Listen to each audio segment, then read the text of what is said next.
Today's episode of The Real Deal with Damian Adams is brought to you by the 3pointconversion.com. Now, 3pointconversion.com is where you can get all your information on sports that you need as quickly as humanly possible. If you need in-depth articles on boxing, hockey, NFL, NBA, NASCAR, the 3pointconversion.com has your back. The 3pointconversion.com is where fans' opinions matter. So if you are a sports fan, you're doing yourself a disservice if you're not following the 3-Point Conversion on Facebook, Instagram, and Twitter. Again, it's where fans' opinions truly matter.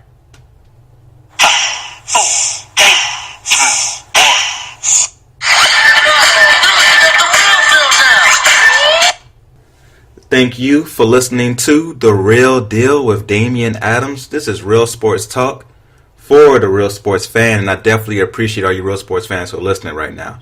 If you're listening on iTunes, Apple Podcasts, thank you. I truly appreciate you. And if you have time, please go ahead and give us that 5-star rating and review. That 1, 2, 3, 4, 5. That 5-star rating and review would definitely be appreciated. If you're listening on the 3-Point Conversion station on Spreaker Radio, thank you. The 3-Point Conversion station is where fans' opinions matter. So please let us know what you think of the show. If you think the show is hot, please say it loud. I think the show is hot and I'm proud. If you think the show can improve, please let us know that as well. I need your compliments and criticism to be great at my job. So please give us your feedback.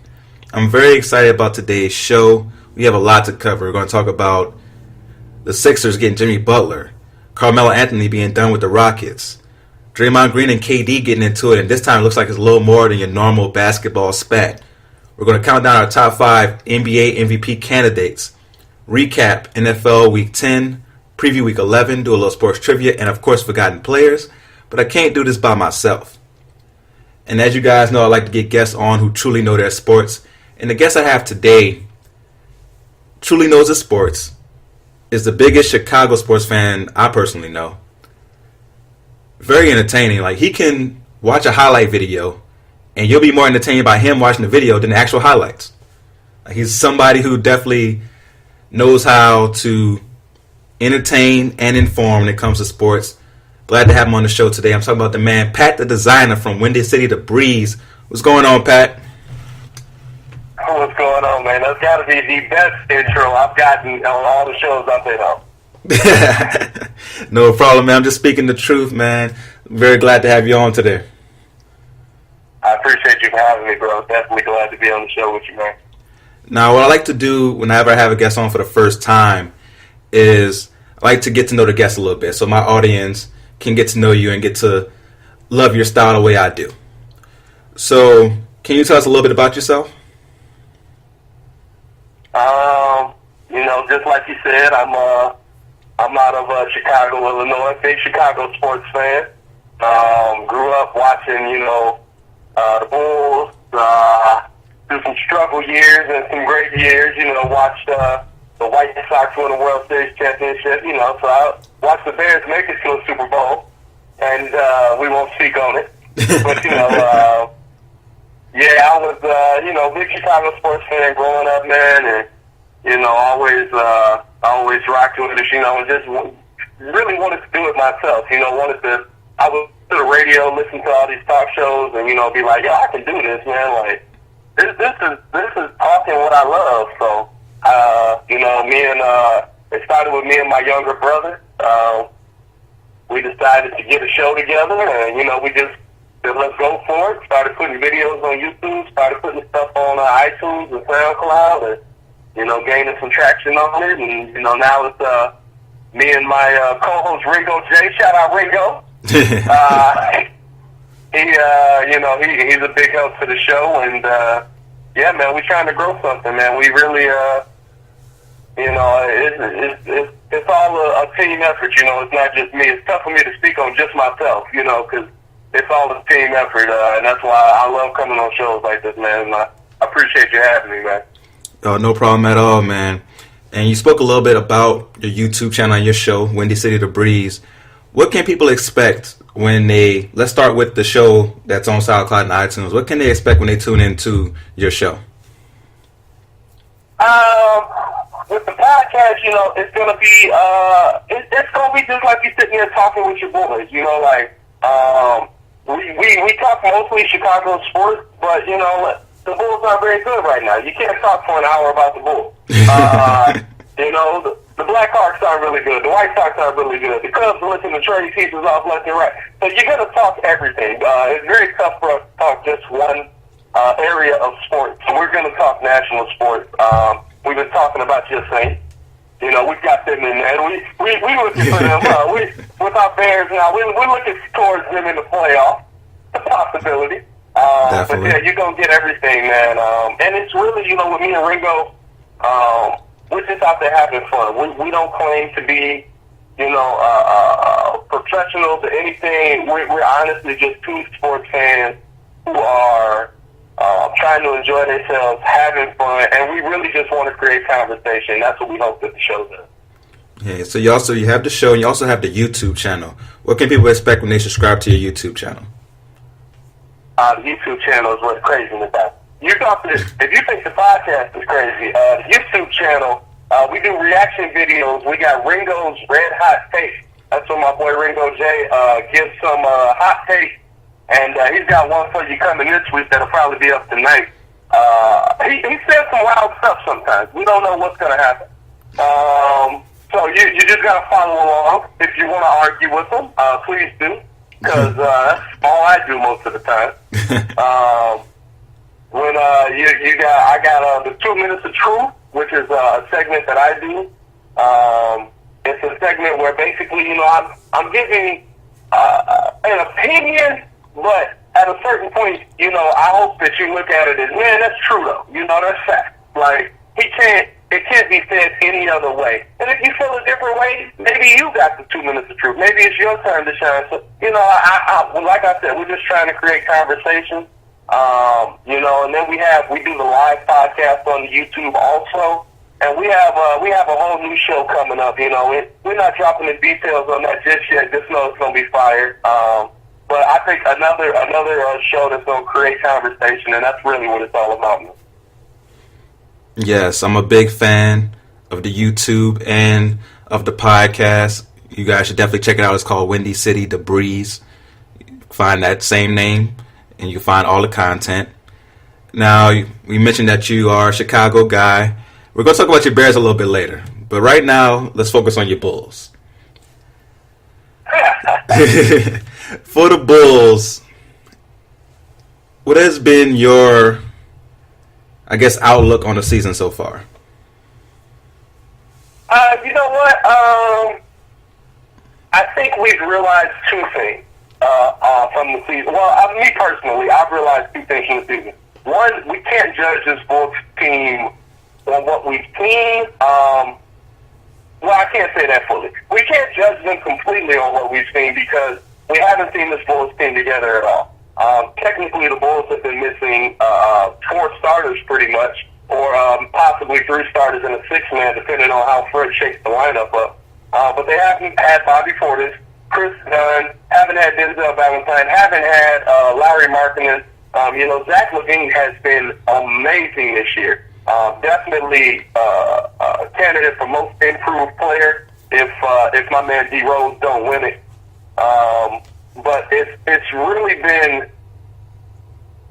the number one takeaway I can look at the Bulls and see is that I've realized that Fred Hoiberg is not the guy for us moving forward. I kind of knew it, but I was one of those fans that was like, let's hold out hope. Let's see what he can give for us. But this season alone, especially with all the high scoring in the league, has really just shown me that Fred has no commitment to defense. Maybe not just Fred, but all the Chicago Bulls team has no commitment to defense. And I think that's his biggest detriment going into the season. You know, he's all about the offense. I see the Bulls scoring 110, 115 points in a game. Listen, if you make a couple of stops, our record looks a little different. Maybe people are talking about the Bulls in a different light. The thing is, the Bulls come out and they give zero effort on defense. And it's proven to be a huge detriment. And for Fred Hoiberg to not be pushing that, I think has shown me that he's not the one to lead these young Bulls going forward. But no lie, I'm very optimistic about what the Bulls can bring to the league. Maybe not this year, maybe end of this year. When everyone's healthy, we'll see. But definitely going into next year, my Bulls they got a little something building up.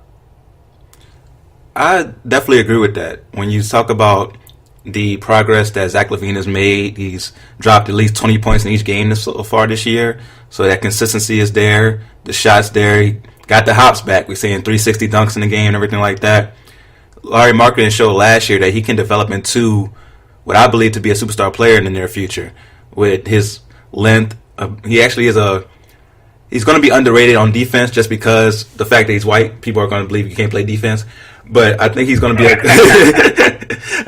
be a good defender. And you already know he can shoot the ball and score the rock. So I think that 1-2 punch of Marketing and LaVine can be very good going forward and just build around those two pieces.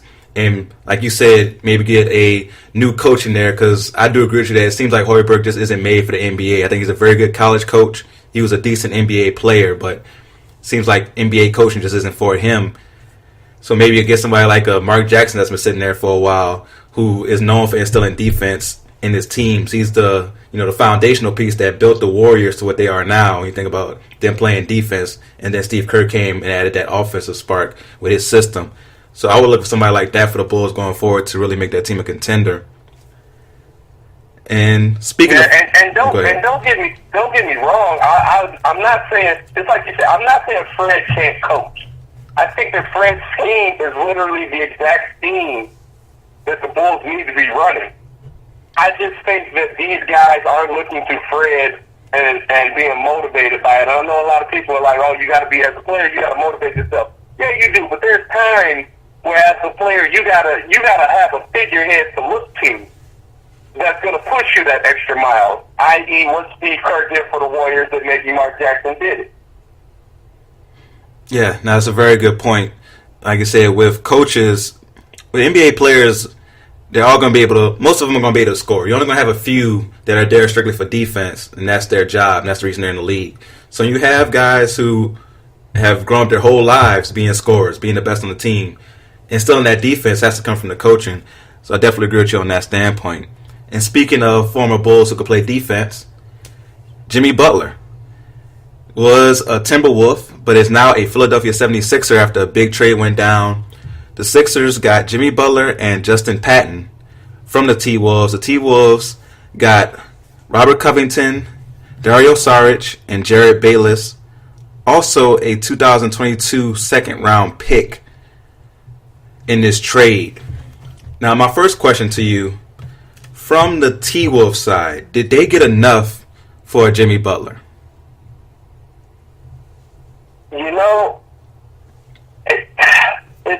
It's a tough question to answer because we won't know until we see it, right? But at the end of the day, if you told me that, and in my opinion, Jimmy Butler is top 15 in the league player-wise. As a two-way player, he's definitely one of the top 5 two-way players in the league. I honestly think that Tom Thibodeau botched this one on all fronts. I mean, when they got Jimmy from the Bulls, we've seen that trade has turned out to be a win for the Bulls. The Wolves basically got him for what 68 games, I believe he played last year. Yeah. And now moving forward, I think it's another loss for the Timberwolves. Yes, Dario Saric is a really nice player. I do like Robert Covington. I think he's a good two-way player also. But the thing is, I guess I would have taken the 4th pick from Houston. And that was my biggest problem with what he did. Because the 4 picks from Houston, you can pick what you want to build your team. Right now, you're just taking whatever you can get because Jimmy was getting on your nerves. He basically irritated his way into a trade. You know what I'm saying? I don't know what Tom Thibodeau was thinking when he did this. I guess he's thinking he's got Cat, Derek's playing better, he's got some cornerstone pieces he can rely on, he just needs to build around that. That might work for you. But we've seen those guys come up Charmin soft in the playoffs. And so I honestly think the Timberwolves lost this trade. As for the 76ers, listen, you added like I said, a top 15 player. You added a proven scorer. You've added a proven defender. Somebody that maybe doesn't go out and stop Kawhi Leonard, stop Kyrie Irving, but definitely slows them down. Along with the defensive pieces you already have. I do think they depleted their bench a little bit, but you know what? Like I said, we'll have to see how that plays out and what it can be. Yeah, it's looking at the trade. The first thing I thought was Tibbs was trying to do something where he can still have a playoff contender now. So he figures with Robert Covington and Saric that those two guys can come in, be starters, or at the least very important rotation players for that team and can help them win. Right? Covington's an excellent defender. Somebody could hit open shots. Sarge, when he's playing at his best, which hasn't been so far this year, maybe that change of scenery will help him out. When he's playing at his best, somebody who can hit 38% of his three-point shots, be a decent defender at the 4 position. Jared Bayless, I'm surprised he's still in the league. So I know why he was part of the trade. That's true. Did anybody else look at that trade like he's still hooping? Was he on Memphis? I thought he got cut.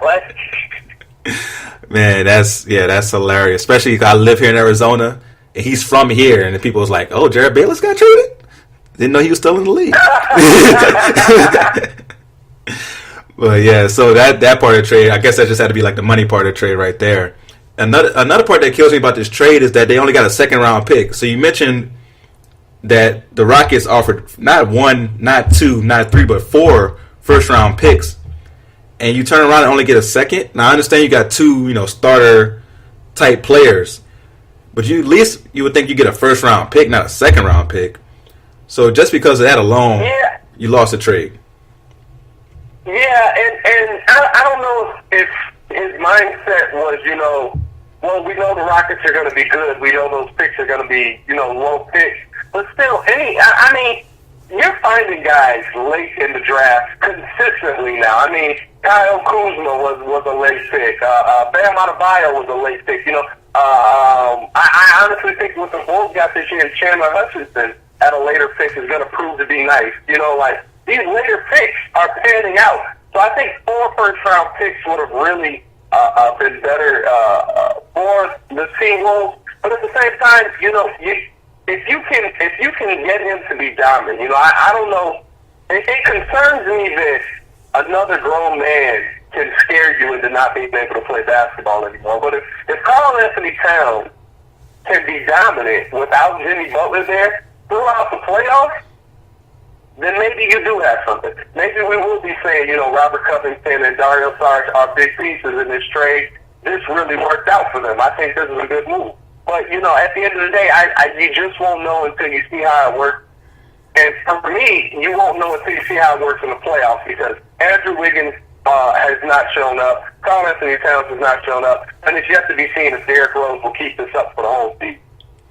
Yeah, you bring up some very good points that Carl Anthony Towns this year with Butler on the floor just didn't look like himself.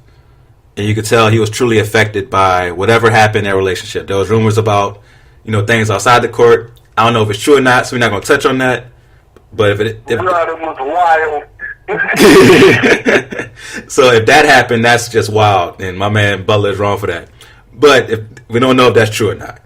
So for the other part of it, where he just thinks that, Carl Anthony Towns is soft, you proved him right. Like when you go out there and you're not able to play and you shooting air balls and subbing yourself out the game, you're proving Jimmy Butler right. Like Jimmy Butler at one point looked like a bad guy. We're like, oh man, Jimmy Butler's out here tripping. He going to practice and just yelling at people and cursing and just acting a fool. And next thing you know, you see Carl Anthony Towns out there just not, living up to his potential. And Wiggins, I don't blame Wiggins at all, but the T-Wolves paid him max money when he's nowhere near a max player. Like nowhere near it. Not close at all. He's making $25 million this year. For what? Like what is Andrew Wiggins doing to earn $25 million? And sometimes he'll put up Go ahead. Andrew Wiggins has proven to me so far that he's been Jalen Rose. Jalen Rose is a player that we always talk about, mostly because we've seen him. But, Jalen Rose was a nice player. He wasn't ever great, he wasn't ever terrible, but he was a nice player in the NBA. Yeah. Andrew Wiggins has proven to me that he's that. You know, he's what, 19 points a game. He's a very, very, you know, if he wants to turn it up a notch, he can. But very rarely do we see that, I think. And that's the thing. I don't even know if he's Jalen Rose, because when Jalen Rose was with Indiana, he was the leading scorer on the team that went to the finals. So when you think about, you know, him and Reggie Miller, of course, are very close in scoring, but Jalen ended up leading that team into the playoffs that year.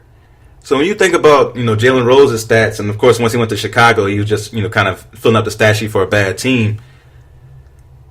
Andrew Wiggins was the number 1 overall pick.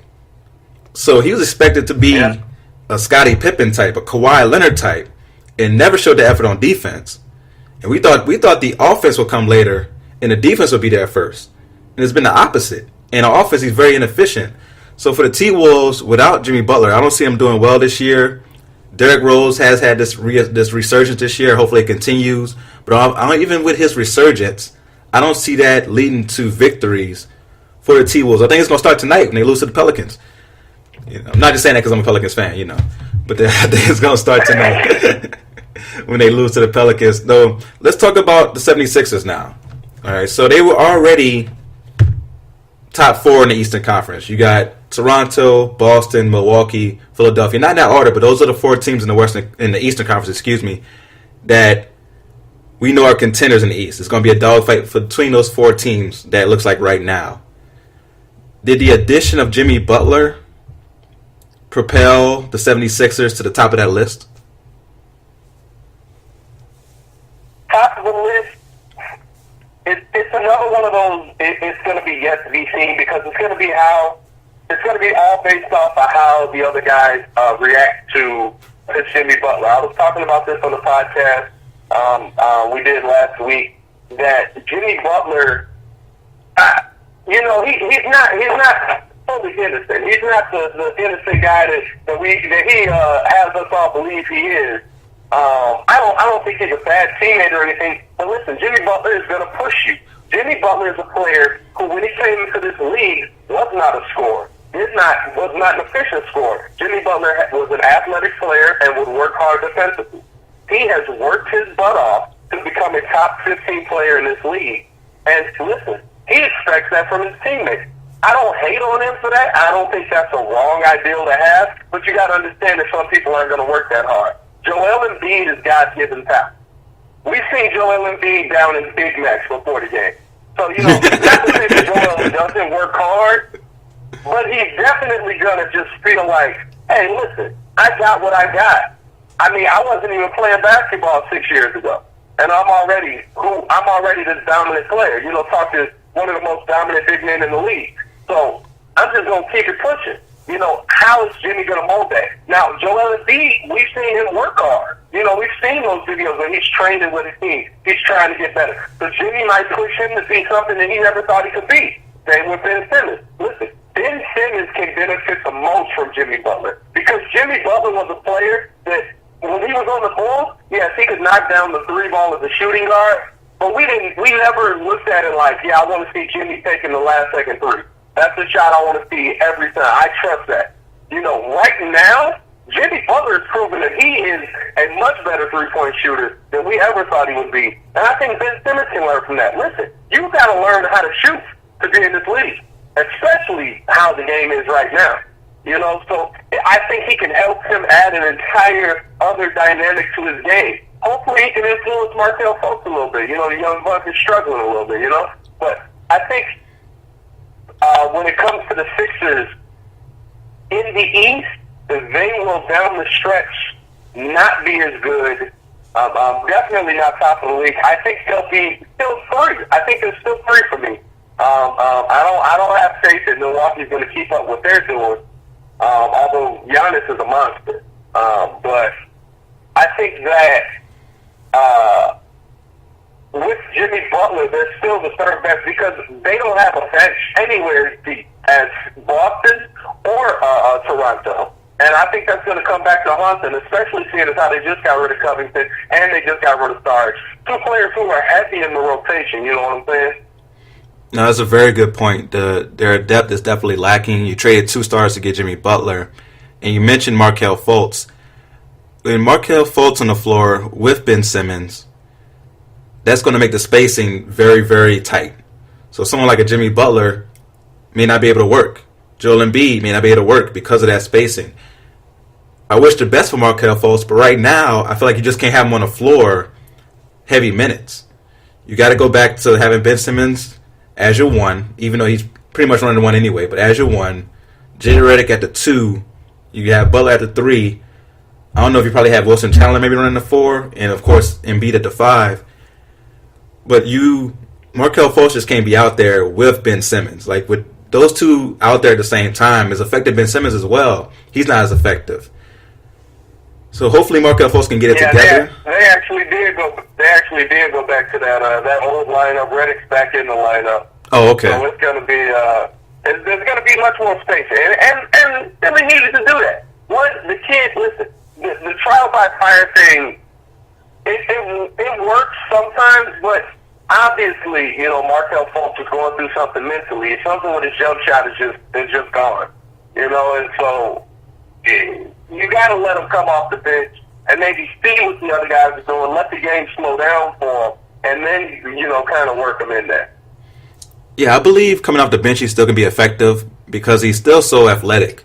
He can make, get to the goal. He got a nice little floater around the rim that he has. And it's funny because I was just watching some of his college highlights the other day, and his jump shot was so smooth.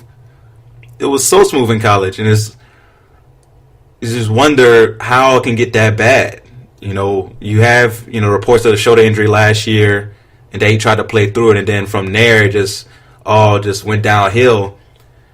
You just hopefully can get it back. But I think this team, to answer my own question, I think they're in the 3 spot as well. And I think this move has made the East more interested than the West. Now, some people might think I'm crazy when I say that. But if you look at the East, it's very top-heavy with those 4 teams. And then the bottom, you have your Detroits and Charlottes of the world. But with those 4 teams at the top, you have a real dogfight. You don't know who's going to come out the East between Boston, Toronto, Philly, and even if you don't really believe in Milwaukee, you still have to involve them in the conversation. In the West, it's very deep. You have 9, 10, maybe even 11 good teams when you think about Sacramento this year. But no one's messing with Golden State in the Western Conference, especially with Houston, who we're going to talk about here in a little bit, looking the way they're looking. So with Golden State, it looks like they may, even with their problems, their little spits and spats, they still could walk to the NBA Finals in the Western Conference this year if Houston's not there to truly be a contender like they were last year. In the Eastern Conference, we truly do not know who's going to come out. So I think this trade has made the Eastern Conference more of a story than the Western Conference. Do you think I'm crazy by saying that? I wouldn't say that you're crazy for saying that.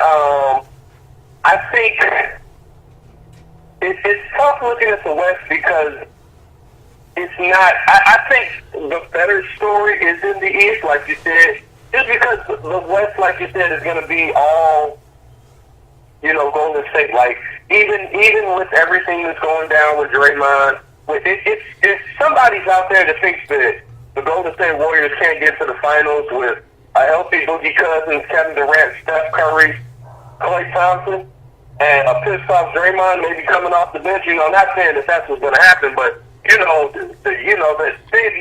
need Draymond to win at the end of the day. Like, this team can plug in, they can put me in at the 4th spot and be like, listen, just don't give up 40. And, we'll do what we do. Like, just try and keep them under 40.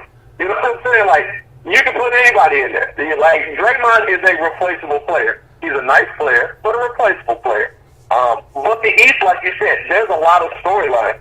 Is Milwaukee going to be able to keep it up? Can Giannis be this good throughout the whole season? What is going to be with Gordon Hayward? Gordon Hayward has really struggled kind of this season, starting off just coming back from that injury. How will the Celtics mesh? Where's Terry Rozier going to end up? Is he going to stay on the Celtics? So there's a million storylines going all the way down to the 8th seed. Is Kemba Walker going to be there at the end of the season? You know what I'm saying? So I would definitely rather write the story about the East than the West this season, because the Golden State went to the NBA Finals. Pretty much. Like I said, it's very deep. It's a very deep conference. A lot of good teams, especially if Sacramento can keep this up. I don't know if they can, but if they can keep it up, it's going to be hectic trying to get in the playoffs in the West. But we all know Golden State is head and shoulders above the rest right now. And speaking of someone who used to be head and shoulders above everyone else when it came to scoring, Carmelo Anthony, for a long time was a top player in this league, definitely a top scorer, future Hall of Famer, someone who's dropped over 25,000 buckets in his NBA career, but now finds himself in a situation where the Houston Rockets it's pretty much reported they're going to get rid of him, but they haven't yet. I don't know why. I've never seen a place where it's been reported that you're going to be released and then they wait a few days. Like, well, I don't know what's the holdup. If you're going to release him, I know, right? Just go ahead and release him. But do you think Carmelo is done? Is it over? And if it's not over, what team can use Carmelo? Is Carmelo done? I think Carmelo needs to give Vince Carter a call. And I say that because I don't think Carmelo's skill set is done. As a shooter, you can shoot. I think Carmelo can be a great shooter. I think Carmelo can prolong his career and probably keep going another 6-7 years. The thing is, in Carmelo's mind, he's 22-year-old Carmelo Anthony. You know, he's Carmelo Anthony of the Denver Nuggets. He's Carmelo Anthony in those first few years in New York. He's Carmelo Anthony that is one of the best shooters with a hand in his face. You know, the Carmelo Anthony that you better respect me on the shot because if you don't, I'll take you off the drive and slam it in your face. In his mind, he's still that guy. But his body is not. And we've seen that time and time again with him on the floor. And also, Carmelo's never not been the man. We all have to understand this is a different world for Carmelo. He's never not been the man. Like, he's never not been the first option for the basketball. He's never had somebody come to him and be like, listen, Carmelo, we need you to move the ball around because the rest of the team needs to touch it because you're not the only scoring option. He's never had that before. Yes, he had it at OKC, but again, same experience, new experience, and really, they weren't telling him to pass the ball around. So I don't think Carmelo Anthony skill-wise is done. But he has to, in his own head, accept that he can't do what he used to do. And move to that next role. You can still be a 20 to 25 point a game guy playing 20 minutes a game, 15 minutes a game if you're the sixth man. If you're the seventh guy off the bench, you know what I'm saying? That's that second guy off the bench, I mean. You can still be a big part of a team if you just got. I mean, Vince Carter was a big part of some of those teams where he's just a fallback guy. In Atlanta, he was a nice part of that team. Memphis, he was a nice part of that team. You know, that veteran presence. Carmelo can be that. I think at the end of the day, I'm not sure what the Rockets are doing. Apparently, he's been released, but he's still on the team. He's just sick. Like, it's really weird. It's all really weird. As for a team that could use Carmelo, honestly, I can only think of one team that could use him and is going to be in a playoff run. And that's the thing we were just talking about, the Philadelphia 76ers. I think Golden State won't pick him up. You know, it's not worth it. I mean, yeah, okay, let's go get Carmelo a ring. Let's not have him be the only one without a ring. That's nice, you know. I don't think LeBron wants him in LA, but I think if he goes to Philly, we just talked about how that bench is depleted. They lost a lot of good rotation players on that bench. I think if you bring him there and he's that second guy off the bench, the 15 to 20 minutes guy, and mentally he can get himself to a point where, hey, listen, I'm not the guy I used to be at 22, but I can still come off screen and I can drop you guys off. I can give you these buckets if you want them. It's whatever you need. He just has to make that transition in his own mind. Yeah, that was a very good suggestion when you mentioned he needs to go ahead and give Vince Carter a call, because Vince Carter hasn't been prime Vince Carter for a good 6 to 8 years now, and still has been very successful in this league. You mentioned some of the stops he's made along that way of being a role player and doing it at a very good rate. You also could look at Dwayne Wade, who's now in his final year and is accepted being a bench player. So he has to accept that role. And like you mentioned, it's a very hard transition to make when you've been the man your whole life. Not just in the NBA or at Syracuse. His whole life, he's been that dude with the basketball. Like, when it comes to being that guy your whole life, how do you accept not being a guy anymore? Especially when you feel like at, 33, 34, you feel like you're still good. I'm still young. I'm still relatively young. Now, you got a lot of miles on you, so maybe your legs don't feel like they're 34. Maybe them legs feel like they're 40. And that's a big difference when it comes to trying to get past somebody or pull up in somebody's face. You're not jumping as high on that jump shot anymore. All of a sudden, it's rimming off, going to the left side, the right side, not down the middle. Those little things make a difference.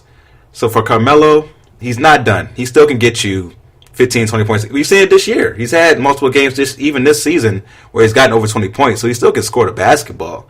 He's still somebody who can get it done, especially at the 4 position. He's going to be quicker than some other 4s out there. So he still can score. Now, defensively, he's never been the best, and now he's even worse than that. So defensively is where you see the big issue. So you have to bring him off the bench. He has to be a limited role as a scorer. The 76ers sound like a good idea. There's other teams out there that need help off the bench. Can he accept that role? And how long is he willing to wait before he just says, forget it, and moves on? So we'll see with Carmelo, man. But let's move on to Golden State. Golden State, they were playing against the LA Clippers the other night. Game's tied at 106. The Clippers miss. 6 seconds left. Draymond Green gets the rebound. KD's right there behind him asking for the ball. Draymond decides to go down the floor and dribbles into 4 Clippers. Don't know why he did that, but he did. Dribbled into 4 Clippers, turns the ball over, end of regulation. Before overtime, KD, Draymond get into it. At the time, it looks like another KD and Draymond basketball, little spat. We've all played basketball. Y'all know emotions get high. You have some arguments sometimes. But then reports come out that it spilled over into the locker room and that Draymond brought up KD's upcoming free agency. And then Draymond gets suspended a game. So if he gets suspended a game, you know that argument in the locker room had to be pretty heated. So my question to you is, do you think this spat will affect the Warriors going forward? I can't see it affecting the Warriors going forward, mostly because I don't think the Warriors themselves will let it affect them, especially Draymond, because Draymond, as much as we want him to be the bad guy, let's be honest, Draymond's big on holding people accountable. Now, yes, that play was bad. That play, I don't know why he didn't give the ball up to KD. He had Klay Thompson running behind him, could have gave it up to Klay. He had, there were guys open, and they all trapped Draymond.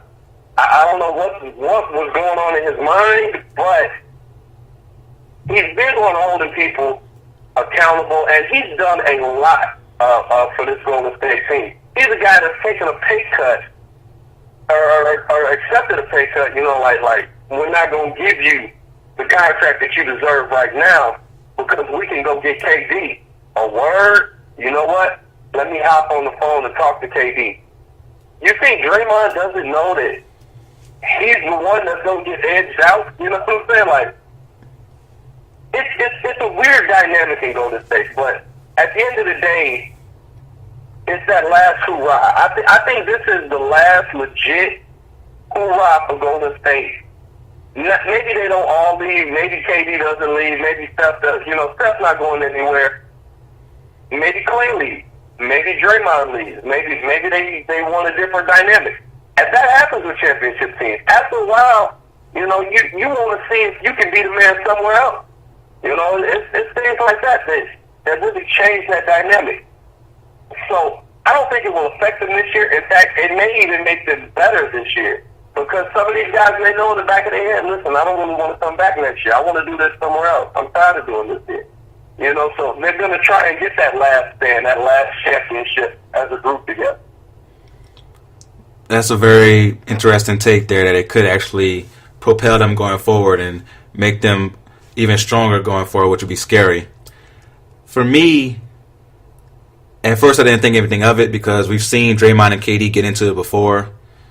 They're two passionate guys, and Draymond was the main one recruiting KD, so they're friends.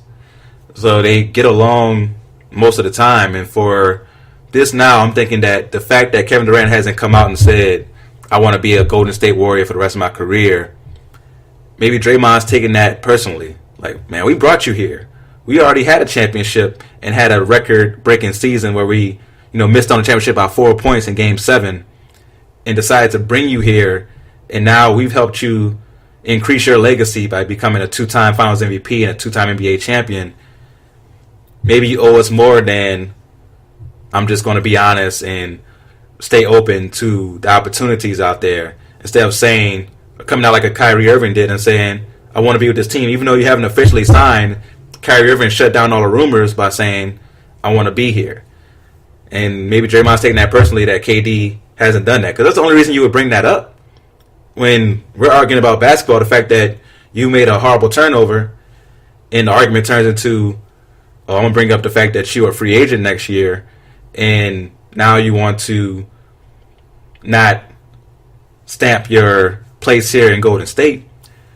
So if that's the true reason Draymond lashed out, I think that can affect them negatively if it's a cloud hanging over their head.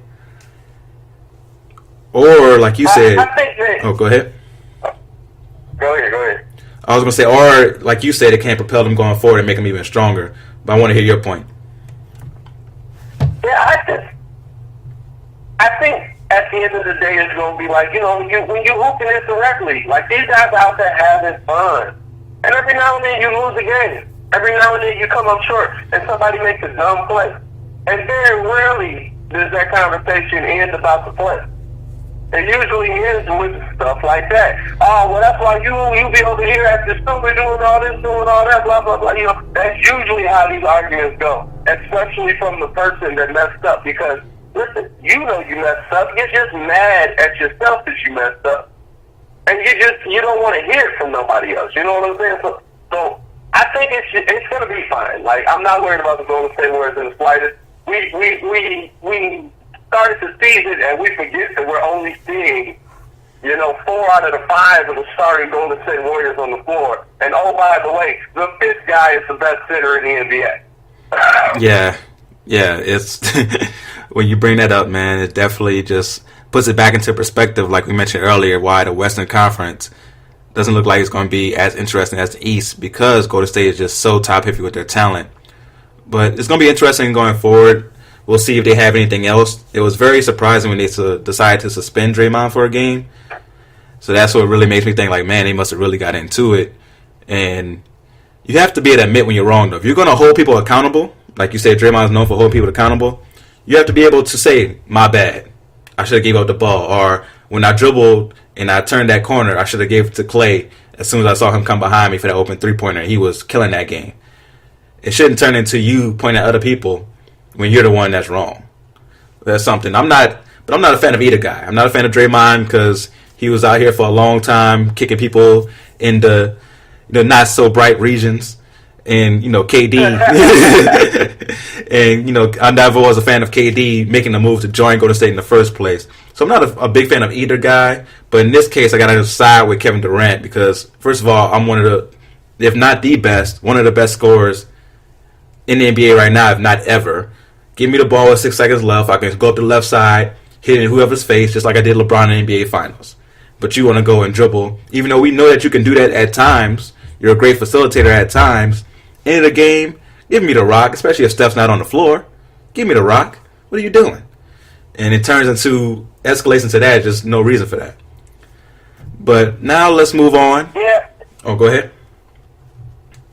I was going to say, we don't know how the conversation went down. I can almost see Draymond literally just going, listen, it's my fault, all right, can we get up off of it? I don't know. We don't know how the conversation went. Well, like you said, it was a bad play on him. Like, that's the one thing we can be 100% clear about. You got to get that ball up. Yeah, exactly. You have to give it up to your MVP candidate and Kevin Durant. And speaking of MVP candidates, we're going to do our way too early NBA MVP rankings. So we're going to count down our top. We're going to count down our top 5 MVP candidates right now. So we're going to alternate. You do your number 5, I do my number 5. You do your number 4, I do my number 4, so on and so forth. So who do you have right now as your number 5 NBA MVP candidate? Number 5 MVP candidate. I know a lot of people are going to disagree with me because they definitely think he's number 1, but I just can't go there, right now. I think he's the second best player in the NBA right now. But, I've seen him be great, but now that it's his moment to shine, the team has actually struggled. And that's Kevin Durant. I think he's top 10 talent. I think he's number 2 on the list of top players in the league. Top 5 talent. You know what I'm saying? But this season, since Steph has been out, the Golden State Warriors have looked for a leader. They've looked for a great player. They've looked for their MVP. And, yeah, they've beaten teams, but it's been a fight. You know what I'm saying? So, for that reason, I'm going KD number 5 right now. Okay, definitely not mad at the pick of Kevin Durant number 5. I don't have him in my top 5 right now because I have another Warrior in my top 5, as we'll get there. But for number 5, people may disagree because the overall record of the team isn't great right now, but his impact is being shown because that record's not being great. I'm talking about Anthony Davis. Anthony Davis, the brow for the New Orleans Pelicans, averaging 24.6 points a game, 13 rebounds, and 5 assists, which is a very big number for him. He's not been known as a great passer. This year, he's definitely doing a better job of passing out of double teams and finding open players. Shooting 47% from the field, 36% from 3, 3 blocks per game, 1.4 steals per game. And the Pelicans are 7-6 overall. They went on a 6-game losing streak, but Anthony Davis was out for most of those games. They are 7-3 with him on the floor. So I have Anthony Davis at number 5 for me. Okay. That's going to be interesting because he's definitely in there for me too. Much higher. Okay, so who do you have at number 4? Number 4, kind of for the same reasons that I got KD number 5. I got Steph Curry number 4. I didn't think he was as important to this team as as it's been proven these last few games. But the Warriors without Steph Curry have really struggled with that leadership thing. And Steph Curry has been putting up tremendous numbers this year, especially shooting the ball. Of course, we expect him to, but from 3, he's been even more dominant than we've seen in his entire career. He's really, I'll say the one thing I've seen from Steph in these early games, he's really making it a point to take these guys off the dribble. And that's something we haven't seen from him. But he knows these guys are looking at him a lot. Like, hey, look, he's going to pull up from half court. We got to be right in his grill. He's using that little pump fake, getting these guys off their feet and taking off more than I think we've seen all season. His scoring's up. He's just playing. Before the injury, he was playing at a MVP level, and for that reason, I got him at number 4. I got a few people above him. Okay. Not mad at that pick. I got Steph in my top 5 as well. But not at number 4. At number 4, I have Nikola Jokic, the Joker, for Denver. Averaging 17.5 points per game so far, 10 rebounds, 7 assists. So just filling up the stat sheet.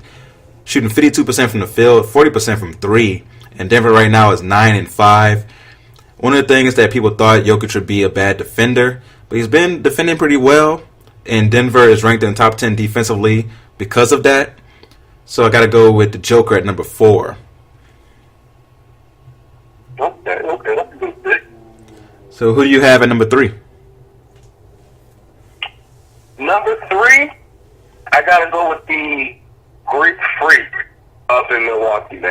he's been playing out of his mind this season. And he's really been dominant on both ends of the floor. This season coming out 25 points a game, shooting 55% from the field, and giving you 13 rebounds. 13 rebounds. So, and got his assist numbers to 5.8 assists a game. Listen, Giannis has proven that beyond a stretch of doubt, it doesn't matter if you play up on him because you think he can't shoot. It doesn't matter if you play off of him because, I'll say it backwards. It doesn't matter if you play off of him because you think he can't shoot. It doesn't matter if you play up on him because you're worried about the mid-range jump shot. Giannis is going to the bucket. And it's not a soul in the Eastern Conference right now that's going to slow him down going to the bucket. And for that reason, I got him number 3 on my list. That's a very good pick at number 3. Number 3, I have another Eastern Conference big man. Even though Giannis is not considered a big man, even though he's the same height as those guys, I got Joel Embiid at number 3. He's been beasting this year, getting you 28.2 points per game, 13.4 rebounds, getting you 2 blocks, shooting 48% from the field, and have Philadelphia at 9-5 right now. And they're starting to hit their stride a little bit, and then they added Jimmy Butler. So it's going to be very interesting to see if he stays up there. But I got Joel Embiid at number 3. Who do you have at number 2? Number 2 right now, I know he hasn't played a lot. He's got a few games. But I got to go to Toronto for my number 2 man. Kawhi Leonard, when he's been on the floor, has surged this Toronto Raptors team. And I honestly think that he's made a guy who I feel, I'm not a big believer in Kyle Lowry. But Kawhi Leonard has made Kyle Lowry a much better player on the floor. He's got his shooting up. Kawhi Leonard's coming out this season, only 24 points a game, but he's doing everything for this team. He's getting 7 rebounds a game at the 3 position. He is playing great defense. His defensive numbers could be stacked with some of the best in the league. You know what I'm saying? And for that reason, I got him at number 2 in the league right now. That's a very good pick. Number 2, I have Giannis Antetokounmpo. All the things you mentioned. Okay. He's just an absolute beast. Like you said, you can't stop him from going to the hole, especially with Michael Budenholzer as the coach. Budenholzer, I'm saying that correctly. But he's a beast as a coach at being able to spread the floor. And when you have shooters surrounding Giannis, there's literally nothing you can do. I made a video earlier this year talking about how Milwaukee has improved so much from the three-point line. As a team, at the time, they're shooting over 37% from the three-point line and defending the three-point line as well.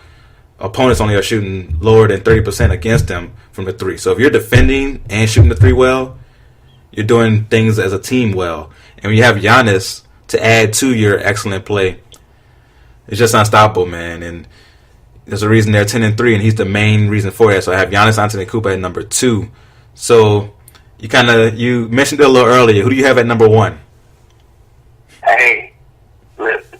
He's my favorite player in the league, so it's definitely biased. But I got to go with the man AD. For one reason and one reason only. We've seen the Pelicans without AD on the floor. And the game just does not flow the same. He is the most unstoppable force at the power forward position. I heard you mention Jokic. Jokic is real nice. Jokic is probably going to be one of the top names in the league by the end of this season. But when it comes to unstoppable forces on the floor, there is no more of an unstoppable force than Anthony Davis. Listen, in my opinion, he is the best player in the NBA right now. I don't think anybody can guard with the skill set that he brings.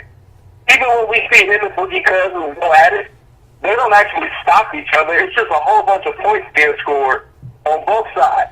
You know what I'm saying? Like, Anthony Davis this season has proven that he can beat the MVP of this league. And, I mean, he is doing it at an astronomical rate. 24 points a game, shooting 47%, 13 rebounds a game. I mean, he's got numbers that are mimicking Giannis's, but he just does so much more. He's deadly from the three. He's deadly inside. He's deadly on the mid-range. He's deadly off the drive. Where are you going to stop this guy? And oh, by the way, he can play defense too. He's not one of these Carl Anthony Towns big men. No, he's out here to get you these butts. So for that reason, I got AD as my number one in the MVP race. It's hard for me to disagree, especially as a Pelicans fan, with that pick at number one. I'm definitely, loving Anthony Davis. Got the jersey hanging up in the closet right now. So I definitely can't disagree with that. But for number one, I had to go with Steph Curry. You mentioned how you see his impact on the team. Now, we know Kevin Durant's a better player than Steph Curry, but I still believe Steph Curry is the most important player for this Warriors team. When he's not on the floor, the spacing is not the same. Klay Thompson, his role changes. You got Kevin Durant and Draymond getting into it. That probably would happen if he was playing anyway, but still, Steph Curry has a major impact. Look at this year. He's averaging almost 30 points a game, leading the league, 6.1 assists, 5 rebounds from the guard position, shooting 51% from the floor, 49% from three, 92% from the free throw line. And we've all heard of the 50, 40, 90 stat, where if you shoot 50% from the field, 40% from three, and 90% from the line, you're known as like one of the most elite shooters of all time. This guy may do 50, 50, 90, which is just dumb. Like, that's just stupid. The fact that he's flirting with 50% from the three-point line and shoots probably the most threes in the game. It's not like he's shooting 2 threes a game and shooting 50%. He's shooting like 10 a game. It may get you 50%. That's just stupid. So I got to go with Steph Curry at number one. And who are some of the players that you had as some of your honorable mentions that just missed? The honorable mentions that just missed, of course, you got to go LeBron James. I think LeBron is, you can tell age is changing his game a little bit. Not just his hairline, but his game also. LeBron has proven that he should always be mentioned. And for that, I give him honorable mention. You can never take him fully out of the conversation. I think you got to mention guys like, I know he's just getting back, but Kyrie Irving and has really shown that he can be great. Listen, he's a young buck also. I got to put Jason Tatum in that look. You know what I'm saying? I mean, one more for you, who you might not expect, but Kemba Walker has been a dog this season. It helps to have a winning record to win the MVP race, but guys like this have proven that their names should be mentioned in this race. Yeah, I definitely agree with all those names. For me, I definitely have to add Kawhi Leonard. That was somebody who I struggled with when I was making the list, whether to put him in the top 5 or not. And looking at it now, I'm like, who do I take out? Kemba Walker had my honorable mention. Blake Griffin, he's been balling this year for Detroit. LeBron, as always. So those guys will definitely be in the conversation as the year goes along. And before we move on to football, can you recap your top 5 way too early MVP candidates? Top 5 way too early from Passive Designer. Number 5, KD. Number 4, Stephen Curry. Number 3, Giannis Antetokounmpo. Number 2, Kawhi Leonard. And number 1, the boy Anthony Davis. So for my top 5 way too early NBA MVP candidates, I had number 5, the Brow, Anthony Davis. 4, the Joker, Nikola Jokic. 3, the Process, Joel Embiid. 2, Greek Freak, Giannis Antetokounmpo. And number 1, the man with the ugly shoes, Steph Curry. That's number 1. All right. So now let's get into some football. We're going to recap Week 10. We're just going to briefly go over the games and give our outtakes on what happened during the week. And if your team is trash, we're just going to touch on your team real quick and move on. That's what happens. So Thursday night, man, this was one of those old school go pick the switch off the tree type of opens right here. The Pittsburgh Steelers whooped on the Carolina Panthers 52-21. The Steelers are now 6-2-1. The Panthers fell to 6-3. Ben Roethlisberger went 22 for 25, 328 yards, 5 touchdowns, no picks. Antonio Brown had 6 receptions for 96 yards and a touchdown. Cam Newton had a decent day, but it just definitely wasn't enough. He went 23 for 29, 193 yards, 2 TDs, 1 pick. And Christian McCaffrey had 14 carries for 77 yards and 1 touchdown. What was your takeaway from this old school spanking? You know what? My biggest takeaway was if you can get in Cam Newton's face, you can still affect those fundamentals. He was really throwing off his back foot a lot. I mean, the play that really broke the game open, him throwing off of the back foot for that 17-yard interception that sent in the touchdown, you know, like, these are things that we're still seeing from him that are tough. Like, you can't do these. Like, you have to be fundamentally sound. When you get in his face, he goes back to, not to say rookie Cam Newton, but the Cam Newton that, hey, listen, I'd rather use my feet. I also think that's one of the biggest things. They did not let Cam Newton get outside that pocket and use his feet. Only 2 rushes, took him for about 18 yards, you know, nothing big. You know, I mean, they really did a good job of containing him. And they were in the backfield all day. I mean, they sacked him 5 times. McCaffrey kind of helped. He finished with he had a big game. 138 yards of offense. You know what I'm saying? Like, but at the end of the day, it wasn't close to enough for what the Panthers needed. On the flip side, you got to give credit to the Pittsburgh Steelers. And listen, you got to give credit to Darren Roethlisberger. This man is as old as they come, and he still gets it done. I mean, he is finding ways to find his weapon and get them in positions to succeed. He threw the ball to 10 different Steelers. 6 of them scored. I mean, that's just knowing your offense, knowing your weapons, knowing who's there, and doing a great job of getting these guys involved in the game. Yeah, man, I definitely agree with everything you said. And for Cam Newton, you know it's a bad sign when something he does reminds you of Aaron Brooks. Now, for people who are not familiar with Aaron Brooks, you Saints fans out there listening, you're definitely familiar with that name.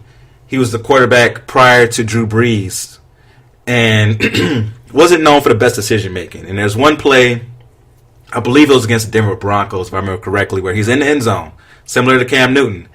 And, excuse me, you can see him, the camera shows him closing his eyes as he throws the ball. Throws a pick for a pick six, very similar to what Cam Newton did with that interception. You just can't do stuff like that. The Steelers, man, they're rolling. They are just rolling right now and seems to have found their groove offensively. Defensively, you don't know because the Panthers can be very on and off offensively. So we'll see going forward how good the Steelers are. But this game definitely showed that they have that talent there to be elite. For the next matchup, you might get excited about this one as the Bears put a whooping on the Lions, 34-22, and the game wasn't really that close if you truly watched it. The Bears are now 6-3. The Lions are 3-6. Mitch Trubisky, someone who I've been critical of, making me eat crow. He went 23 for 30, 355 yards, 3 touchdowns, no picks. Allen Robinson, 6 receptions for 133 yards, 2 touchdowns. Anthony Miller, 5 receptions, 122 yards, and a touchdown. Matthew Stafford went 25 for 42, 274 yards, 2 touchdowns, and 2 picks. So I'm going to sit back and let you take this one away. What were your takeaways from this game? My biggest takeaway from this game is this was Mitchell Trubisky's game. This was his biggest game. This was his game to be great. And he came out and did it, like you said. Threw for a career high, 355 yards, 3 tutties, ran for another touchdown. And listen, this is a big win for this kid. This is a big win for the Chicago Bears. If you're not, paying attention to the NFC North, my Bears have lost their last 10 games to division rivals. That's been a tough life. And that's including the first loss this season to the Green Bay Packers. So I think this is a big step in Trubisky's career. where he finally got a win against the division. And listen, I think he's going to keep it going this week also. You got to look at, again, a lot of weapons that he had, and he finally hit them. The big thing with Mitchell this season has been he hasn't hit his weapons in the hand. He hasn't come out and, executed the game plan. He hasn't been able to. Listen, Anthony Miller, I think it was interesting because a lot of people noticed this game, but Anthony Miller's been amazing all season. I've watched this kid literally blow past everyone who's guarded him on the other end, and Mitch just hasn't been able to hit him in the hand. Finally, we saw Mr. Trubisky hit guys in the hand, and we see what this offense can be when he's executing properly. Matt Nagy is putting together a great scheme every week, and it's on Mitchell and it is on the rest of this offense to make it work. Now, again, defensively, the Chicago Bears were again in his face. They got the return of the Matt. Khalil Mack was back out there, and they just made it a long night, a tough night for Matt Nagy. A tough afternoon, for Matt Nagy and Matt Stafford. And that's what it has to be. These are how you win these games. These are the things you're supposed to be. And that's what I like to see from the Bears. On the Detroit side, listen, you gotta figure it out. You gotta figure out what you're gonna do. You gotta figure out your offensive line problems first off. You need to be able to protect your quarterback. It's something that every team in this league that is bad does not do, and the good teams do. If you can't protect what's in your backfield starting off, it doesn't matter what you do on the field. If your quarterback's on his back, you won't win the game. And I think that's the biggest thing for Detroit. That's the biggest takeaway from their last two games that they've got worked out in it. Yeah, I definitely agree with your Lions point. And another thing to add about the Lions, when they run the ball, they win. Like, that's been proven this year. They're able to run the ball with Kerryon Johnson, they're able to win the game. If they're not, they lose. The Bears look really good, man. If Trubisky can be this consistent, of course you don't expect him to have, 355 yards and only have 7 incompletions, but if he just be consistent, no turnovers, and take care of the ball and not overthrow people by 10 yards, the Bears can be a true contender, man. So as somebody who, as a Saints fan, you're a little wary of. You're definitely looking behind you, seeing those Bears coming. And speaking of those Saints, who that said they're going to beat them Saints? As the New Orleans Saints went up to Cincinnati, and, man, talking about an old school butt whooping again. This was one of those back of the shed, pick the switch, you better not curse at mama ever again type butt whoopings. As the Saints whooped on the Bengals 51-14. Just dominated from start to finish. The Saints are now 8-1. The Bengals fell to 5-4. Drew Brees went 22 for 25, 265 yards, 3 TDs. Also had 1 rushing touchdown. Mark Ingram had 13 carries for 104 yards. Also had 1 reception for a touchdown. Alvin Kamara, 12 carries, 56 yards, 2 touchdowns. Also had 46 receiving yards. And Michael Thomas, 8 receptions for 70 yards and 1 touchdown. Andy Dalton with 12 for 20, 153 yards, 1 touchdown, 2 picks. What were your takeaways from this matchup? Well, listen. Who can't you throw up to on this team? I think that's the biggest thing. Like, all the weapons in the world, y'all got all the weapons, like Michael Thomas, Alvin Kamara.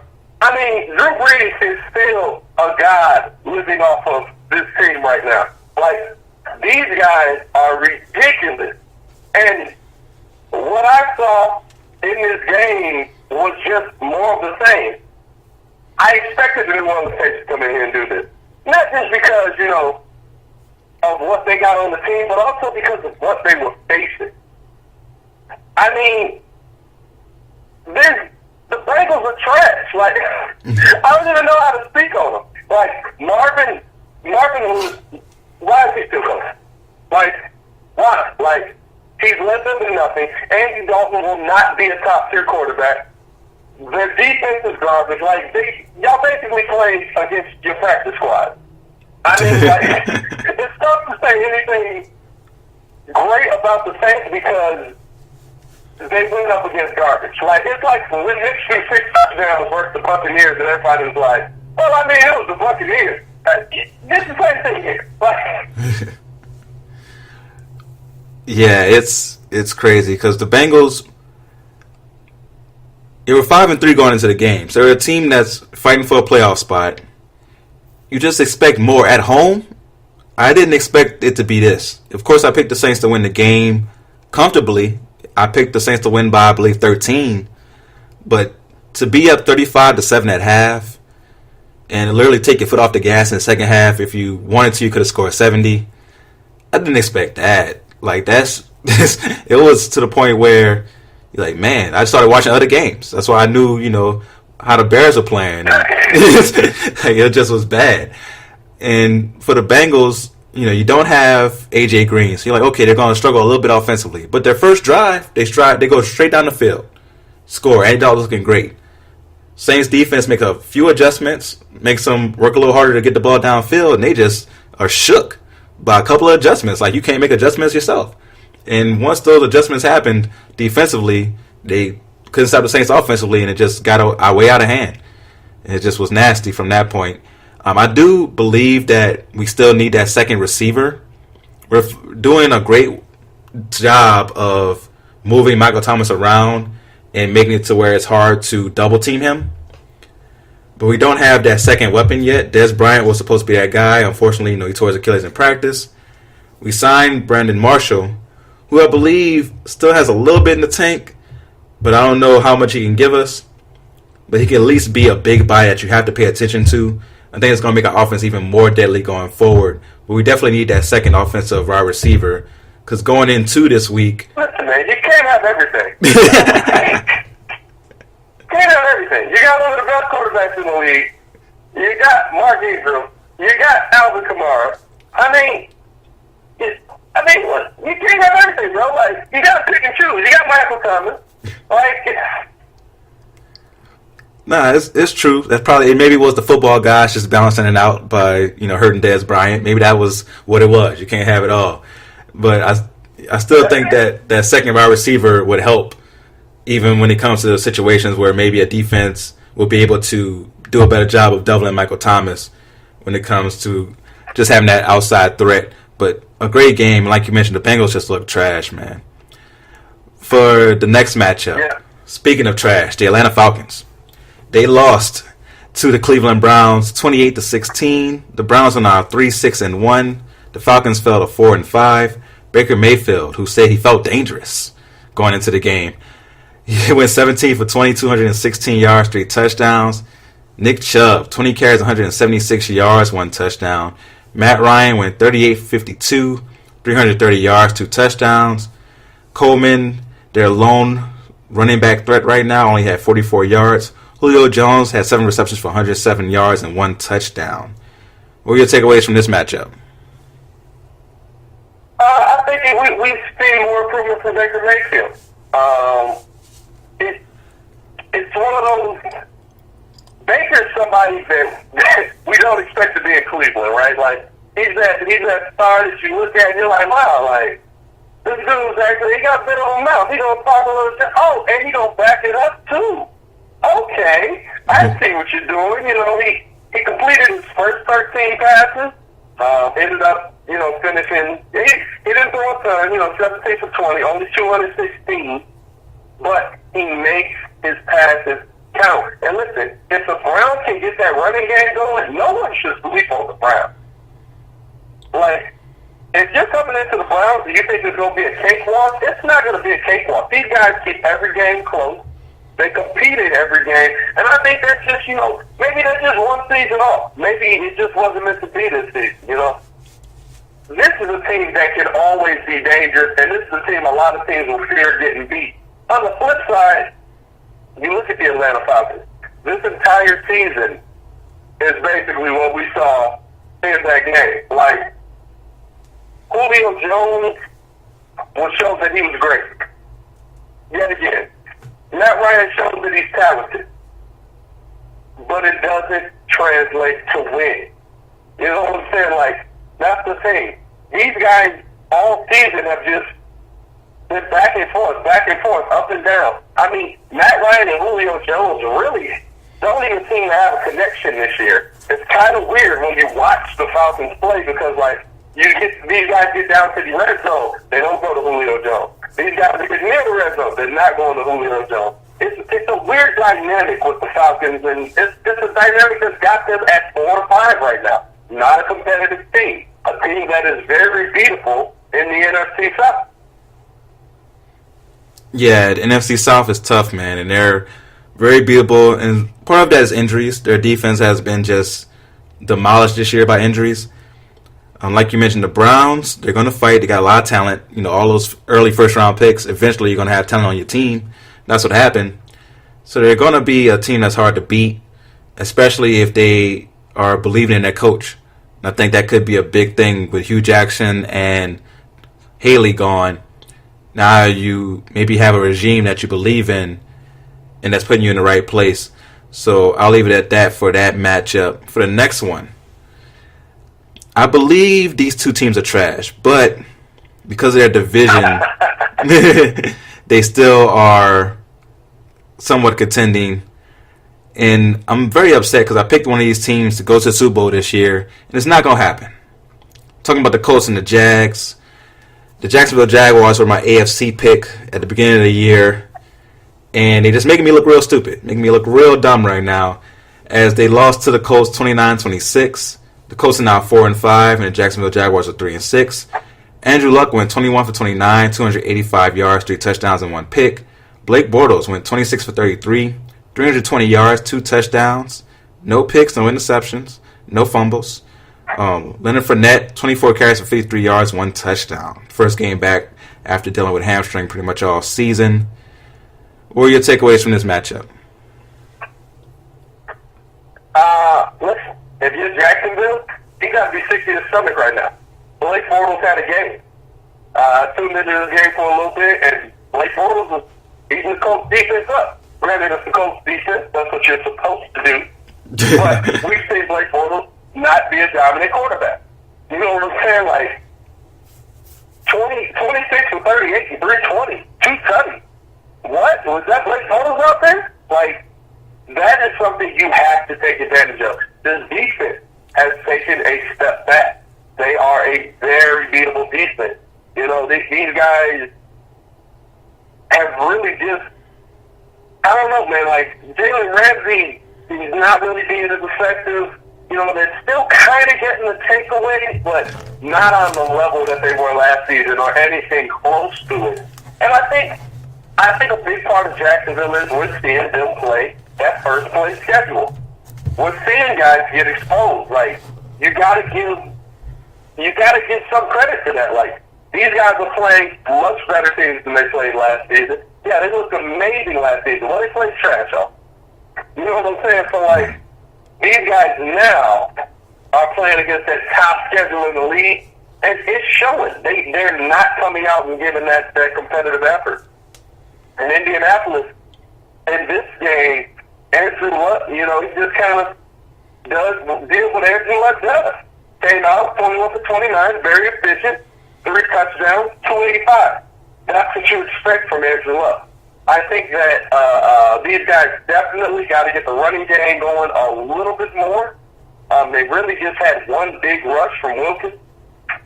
Other than that, you know, Matt came out 29 yards on 12 carries. 2.4 yards per game is not acceptable. And that's one of the Colts' biggest problems this season.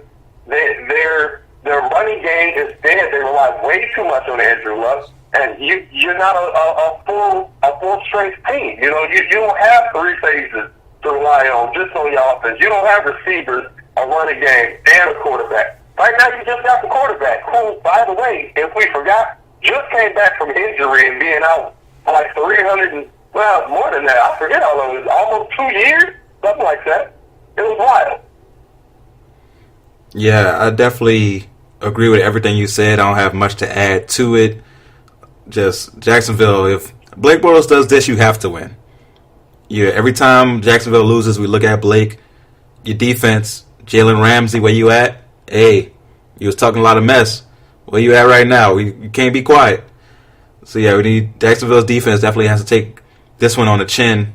And the Colts, I don't believe, are good. Andrew Luck, of course, is a great quarterback. But as a team, I don't think they're that good. They're benefiting from their schedule right now.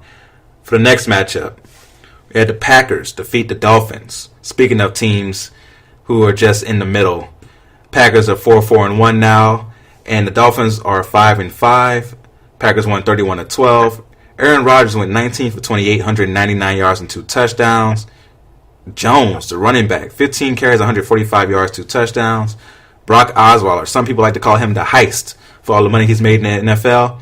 He went for 23 for 37, 213 yards and 1 interception. Frank Gore, the ageless guy who just keeps it going, 13 carries for 90 yards. I don't really have much to say on this matchup. You have any takeaways? Biggest takeaway for me is the Packers with a running game is deadly. If you're giving Aaron Rodgers an opportunity to not do everything to get this team a W, you're going to have some long nights. You know what I'm saying? Like, you do not want to see Aaron Rodgers with a running game. Granted, the Packers have zero defense, but at the same time, Miami's running out there with backup quarterbacks to backup quarterbacks. You know, the defense is depleted. They're just not what we thought they would end up being, and the Ryan Tannehill experience just has not worked. You know, like, they're second in the AFC East. They're still in it technically, but when you watch it, it's just like, I can do without it. You know what I'm saying? Like, this is a game that I put to, looked at it for a little bit, and and the Packers won this convincingly. Yeah, definitely. Great point on the running game. If you give Aaron Rodgers a running game and the ability to do play action, that changes the game. So it's a very good point on that one. I just don't believe the Packers are that good. And even though they got that crazy victory over you guys, the Bears, that first win of the year, if I was you guys, I wouldn't fear them going forward because I think you guys grew from that game. But of course, it's Aaron Rodgers, so you still have to take him seriously. For the next matchup, we're not going to spend too much time on this one because one of the teams is absolute trash. As Kansas City defeated Arizona 26-14. Kansas City is now 9-1. Arizona fell to 2-7. Patrick Mahomes went 21 for 28, 249 yards, 2 touchdowns. Kareem Hunt, 16 carries for 71 yards. Tyreek Hill had 7 receptions for 117 yards, 2 touchdowns. Also, probably is going to get a big fine for a celebration of grabbing the camera. Josh Rosen, 22 for 39, 208 yards, 1 touchdown, 2 interceptions. And we saw David Johnson with 21 carries and 98 yards. Arizona did keep it competitive, but they are trash. So we're going to move on to the next matchup. Another one that we're going to skim past as the Buffalo Bills whooped on the Jets 41-10. Buffalo is now 3-7. The Jets are 3-7. Matt Barkley, he was out here selling Bitcoin just 2 weeks ago. Went 15 for 25, 232 yards, 2 TDs. LaShawn McCoy looked like his old self, 26 carries for 113 yards and 2 touchdowns. Josh McCown for the Jets went 17 for 34, 135 yards with 2 picks. But now let's move on to another interesting matchup as these are two teams that look to be good, but one did not play well at all as the Tennessee Titans put a whooping on the New England Patriots 34-10. Tennessee is now 5-4 and the Patriots are 7-3. Marcus Mariota went 16 for 24, 228 yards, 2 touchdowns. Also had a nice play where he caught the ball and showed Tom Brady this is what an athletic quarterback looks like when you're throwing the pass. Corey Davis had 7 receptions for 125 yards. Tom Brady went 21 for 41, 254 yards. No TDs, no pick, and 1 catch, but stumbled as an old man would do and fell before the first down. Julian Edelman had 9 receptions for 104 yards. What was your takeaway from this matchup? I think the biggest takeaway from this matchup is the same thing we just said about Aaron Rodgers. Tom Brady with a running game is deadly. Tom Brady without a running game looks a little more human this season, doesn't he? Tony Michel, 11 rushes this game, only 31 yards, 2.8 yards a carry. Listen, we're not going to commit to the run if you can't do anything. Cordell Patterson, 4 rushes, only for 11 yards. That saves 2.8 yards a carry. We can't work with that. You know what I'm saying? Like, Tom Brady came out and threw the ball 41 times in this game. This is what happened, especially, and let's be honest, a surprise to me because Brady has been somewhat safe this season in the backfield. Yes, he's gotten hit. He's gotten, some sacks. He's kind of just laid down for some. But we actually saw the Titans defense didn't after Tom Brady. I believe he took 3 sacks in this game. So a really tough day for Brady. It just shows, Mariota. I don't know what Tennessee is, but these guys can come out and at the weirdest moment have great games. Mariota 228, like you said, 2 touchdowns, passing touchdowns, and he did a good job of keeping himself off the ground. Only took 2 sacks, and like I said, a full team. The running game was there. 11 yards per carry, 58 yards, and here's the kicker. It's that average. That will always be the kicker. 5.8 yards per kicker, 5.3 yards per carry. That means we have to respect your run. We have to respect it if you can play action. He's coming to get, snap, Mariota still got the ball. Drop back. We got to respect you now. For the same reason that Tom Brady couldn't get it done, Marcus Mariota had a day. And I think that's a big takeaway. That if they can keep this running game going, maybe the Titans can be a little dangerous this season. Yeah, it was. Tennessee always makes me mad because they'll have a game like this where they beat up on someone who we think is a contender, and then the next week they can lose to someone like the Jets. And you just don't know why they're like that. I've never been a big Marcus Mariota guy. He's very inconsistent. I believe even at this point, even after this game, he's still, over the last 2 years, has thrown more interceptions than touchdowns. So when you especially in this day and age, to do that is pretty hard. So for Tennessee, I need to see more consistency. For New England, maybe you just chop it up to a bad day. The things you mentioned were very true. They need Gronk out there, even though Gronk is not, he's no longer the best tight end in the league. I think that's Travis Kelce now. He's still very impactful on this offense. You need him out there to just make it easy for everybody else. Josh Gordon does a good job of spreading the field, but you still need another option out there as well. So for Tennessee, I'm going to say to be determined. You're 5-4. Like if you won this matchup in this way and your record was 7-2, 8-1, 9-1, then we're like, okay, we can see Tennessee being a true contender. But the fact that you were 500 before this game just shows your inconsistency and how I can't trust you. So for now, it's just to be determined on Tennessee. New England, we know, is still going to be a contender at the end of the day. They'll use this game to work out some kinks, and they'll get back. And stop doing the Tom Brady pass play. You're not athletic, Tom. You're not. Just stop it. Please stop. Please stop. Like, they keep trying. They're like, no, he can do it too. He can do it too. Like, in the Super Bowl, you couldn't jump up and, like, the 1 inch. It was 1 inch off your hands. You couldn't jump up and get it. At 41, I probably can't do it. I wouldn't be able to do it either. I understand. Listen, Tom Brady is making white dads all over the world. Like, you gotta be better at 41, bro. Like, you're telling me you can't go into the backyard and play catch with the son? Like, come on, bro. Like, you can't run an out route with your son playing corner? Like, what's going on, bro? That's true. That's very true. At 41, you should be able to do at least an out route, do a little wheel route. We're not asking you to go deep. Not a post, not a corner. A little wheel route. And you should be able to do that. You shouldn't stumble right before the first down. Man. I mean, that's the thing. We're not asking them to even get touchdowns. We see them for first down.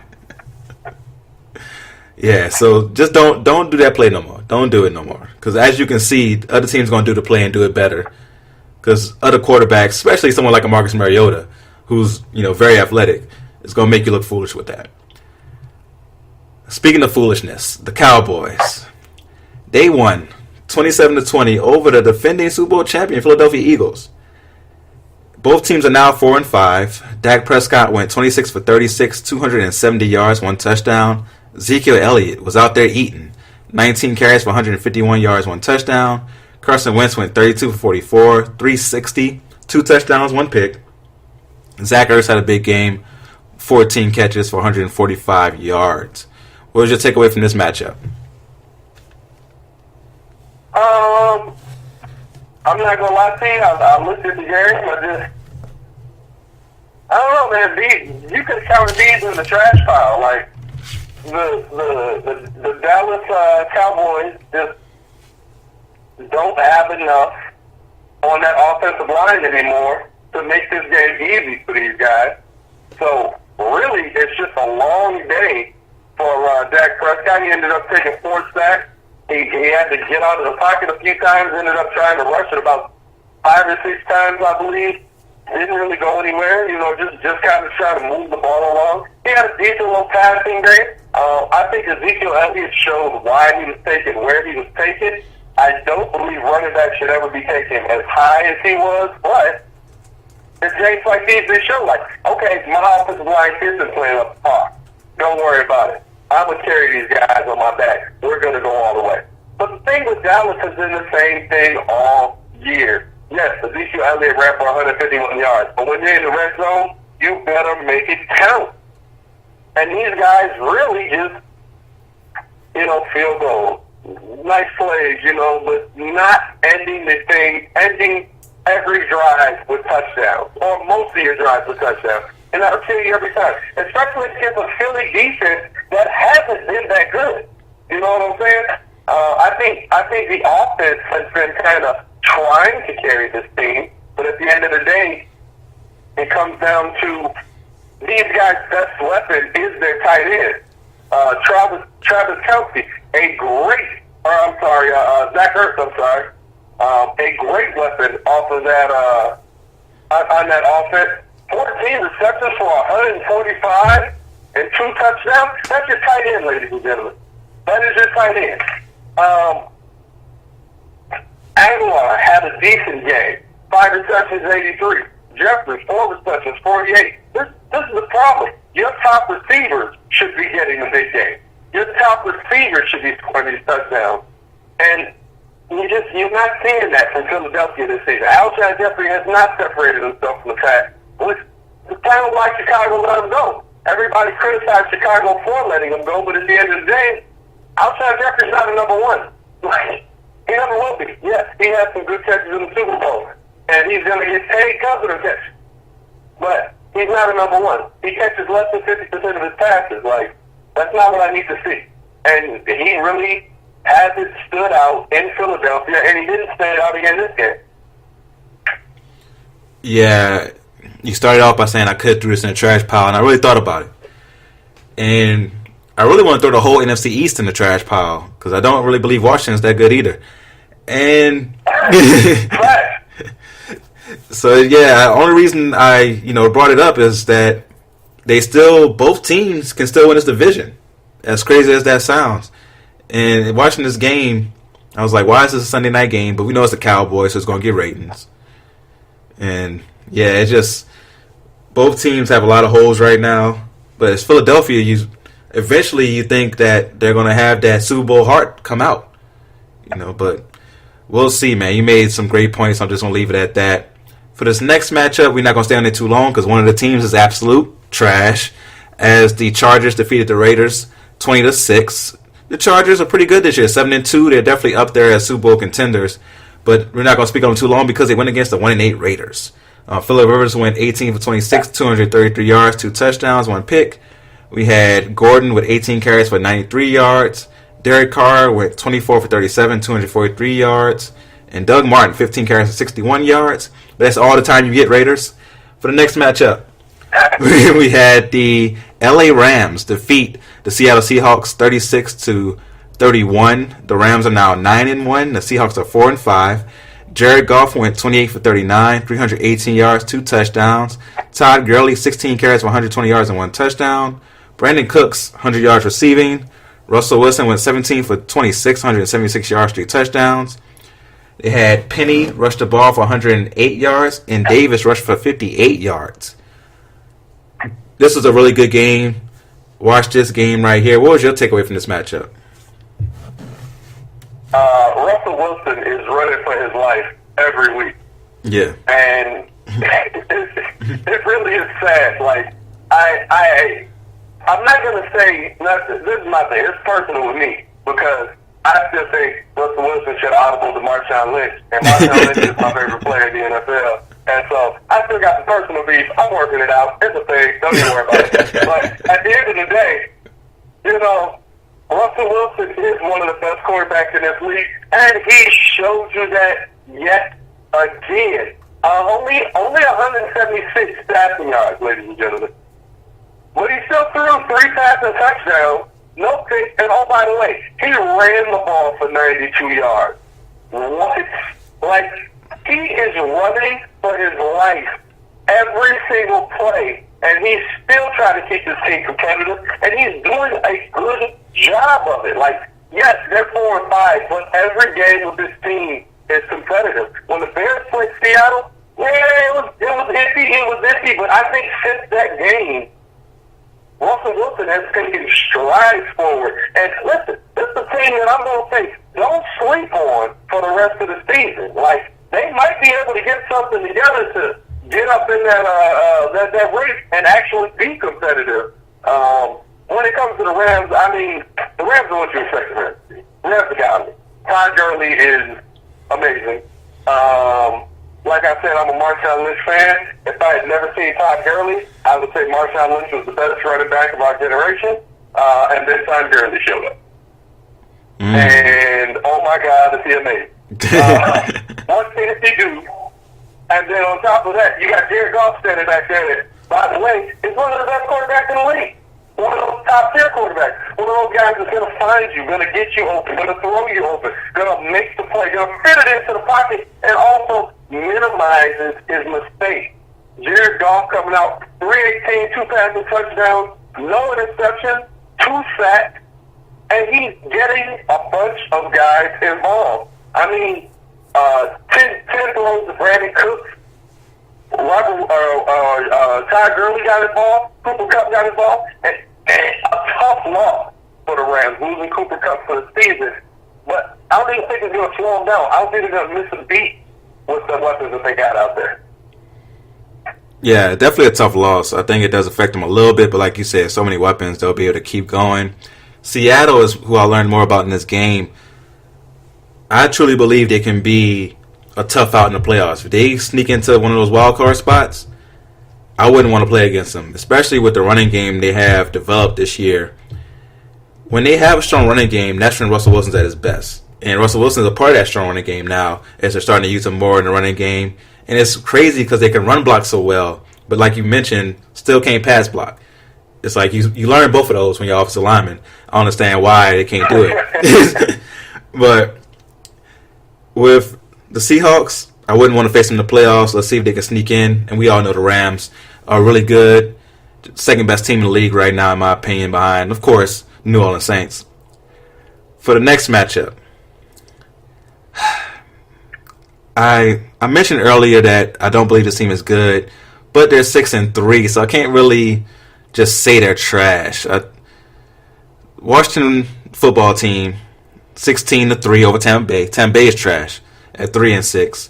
Ryan Fitzpatrick went 29 for 41, 406 yards, and they didn't get more than 3 points. If that's not trash, I don't know what is. 2 interceptions, 1 fumble lost. They had Goodwin and Rodgers go for over 100 yards receiving. Alex Smith went 19 for 27, 178 yards, 1 touchdown. Adrian Peterson had 19 carries for 68 yards. This whole game just sounded trash. I didn't watch much of it, but just looking at the stats, it looked boring. What was your takeaway from this matchup?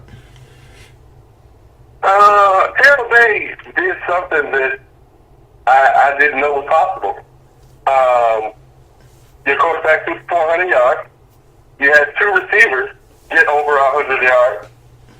And nobody scored a touchdown. Like, there's only 100 yards on the field, guys. Like, you got to get in the end zone eventually. Like, there's only 100 yards between you. If you start at 25, technically you only have to go 75 yards. Like, how do you not get in the end zone on that?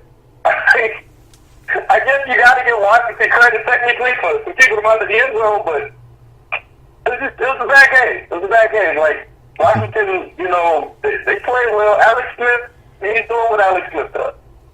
He's a game manager. He's coming out. I think my biggest takeaway from this game is that Adrian Peterson still got juice in the tank. Like, He's still coming out. He's still a number one option. He's still a really good option in this league. And listen, he can be a player that can turn things on for you. And he did in this game. 19 rushes for 68 yards. Didn't end up with a tutty, but that makes things that much easier for Alex Smith. Alex Smith is just standing back there, and everybody's thinking he's going back to Adrian again. Oh, he threw it this time. You know, like, it makes the game easier for you. You know, the biggest takeaway for me is that AP is still dominant. I don't really see Washington doing much for him going down the stretch. You know, I'm not concerned about the Redskins. Yeah, I'm right there with you. Like I said, I want to throw the whole NFC East in the trash pile. I might just do that for the rest of the year. But one of them has to make the playoffs. So it might be the Washington football team. Speaking of the trash, NFC East, Monday Night Football, the Giants defeated the San Francisco 49ers 27-23. The Giants are now 2-7. San Francisco's 2-8. Eli Manning went 19 for 31, 188 yards, 3 touchdowns. Mullins for San Francisco, 27 for 39, 250 yards, 1 touchdown. But we're not going to talk about you because you're trash. So that was our... That's all I've got to say about that. You got to get that Forrest Gump clip and just have that ready to press up. That's a good idea. I'm going to say about that. That's a good idea. I definitely should get that. Now, that was our Week 10 recap. I know I've been having you on for a while, so we're going to fly through these Week 11 picks and get into Sports Trivia and Forgotten Players so I can get you out of here, all right? For sure, bro. No problem. So, first matchup, tomorrow night we have Green Bay at Seattle. Very interesting. I have Seattle winning 27-23. Who you got? You know what? I'm actually going to be right there with you. I'm going to go Seattle. Only reason I'm picking Seattle is because I don't like Green Bay. Actually, it's not that. Because honestly, the fact that I think Green Bay's defense won't get in the backfield enough, I also don't like Green Bay. But Seattle will come out and put enough pressure on Aaron Rodgers to have him move around, make him move around. And I don't think that running game repeats what it did last week. So I'm going Seattle, and I'm actually probably going to be right there with you, 27-21. For the next matchup, we have Tennessee at the Colts. I'm going with the Colts. This is a classic. We just beat New England, letdown game for Tennessee, and I don't believe in them at all. So I'm going with the Colts, who I don't believe in either. 28-27. Who you got? You know what? You got to go with the better quarterback in this matchup, right? We've seen that, yes, Tennessee's defense looked pretty good last week. They did a good job of stopping the run. Indianapolis doesn't rely on them. They're gonna have Andrew Luck stand back there, probably do the same thing Brady did. But Andrew Luck's got Eric Ebron out there, who is a very good dominant target. Also on my fantasy team, by the way. Shout out to UE. really can come out and light the game up. I honestly think it's gonna be a little bit of a blowout. I would go 34-20 on this. Okay. For the next matchup, we have Dallas at Atlanta. I'm going to go with Dallas in this one, in this matchup of mediocre teams, 24-21. Who you got? I'm going to go with Atlanta because I don't think Dallas' defense can slow them down. Granted, Atlanta has not played well, but the boom or bust factor is very high on this team. I'm going to go Atlanta 28, Dallas 21. This next matchup is very interesting as it has two teams who we just aren't sure they're that good. With the Texans versus the Redskins, I'm going to go Texans because I don't believe in the Redskins. I believe if there's any team that can score some points against the Redskins, they won't have a chance to respond because they have Alex Smith at quarterback and Adrian Peterson can only do so much. So I'm going Houston 27-21. Who you got? You know what? Houston is going to be my pick for this game also, mostly for the fact that I like the weapons on defense for Houston much better than I like the weapons on offense for Washington. I think Alex Smith is going to have a very long day. He's going to see a lot of that Texans defense coming up in his face. And I'm going to go 24-21. Close game, but, you know, this still not going to end well for him. Like that pick. For the next one, we have Cincinnati at Baltimore. Classic AFC North rivalry game. Real physical. I'm going with Baltimore 21-17. Just because I just saw Cincinnati get mollywopped and I can't pick them to win after that one. Who you got? I'm going Baltimore also, but you know what? I can't go that high. These are those games where these are the punch you in the mouth games. These are the defenses getting up and being like, I'm better than you. No, I'm better than you. We'll see in the end. I don't like you because you're from Baltimore. I don't like you because you're from Cincinnati. I'm going to go with a 10-6 victory for the Baltimore Ravens. I'm also not a big believer in Joe Flacco, so I don't think the offense is going to take off. I definitely can see that between these two teams. For the next matchup, it's a trash bowl. We have Tampa Bay versus the Giants. I'm going Tampa Bay 24-17. Who you got? You know what? I'm going to go with the Giants. I haven't said that much at all this season, but Tampa Bay has horrible run defense, has horrible defense in general. And, you know, the Giants, listen, say what you want about them. If Eli gets time, he can get the ball to Odell Beckham.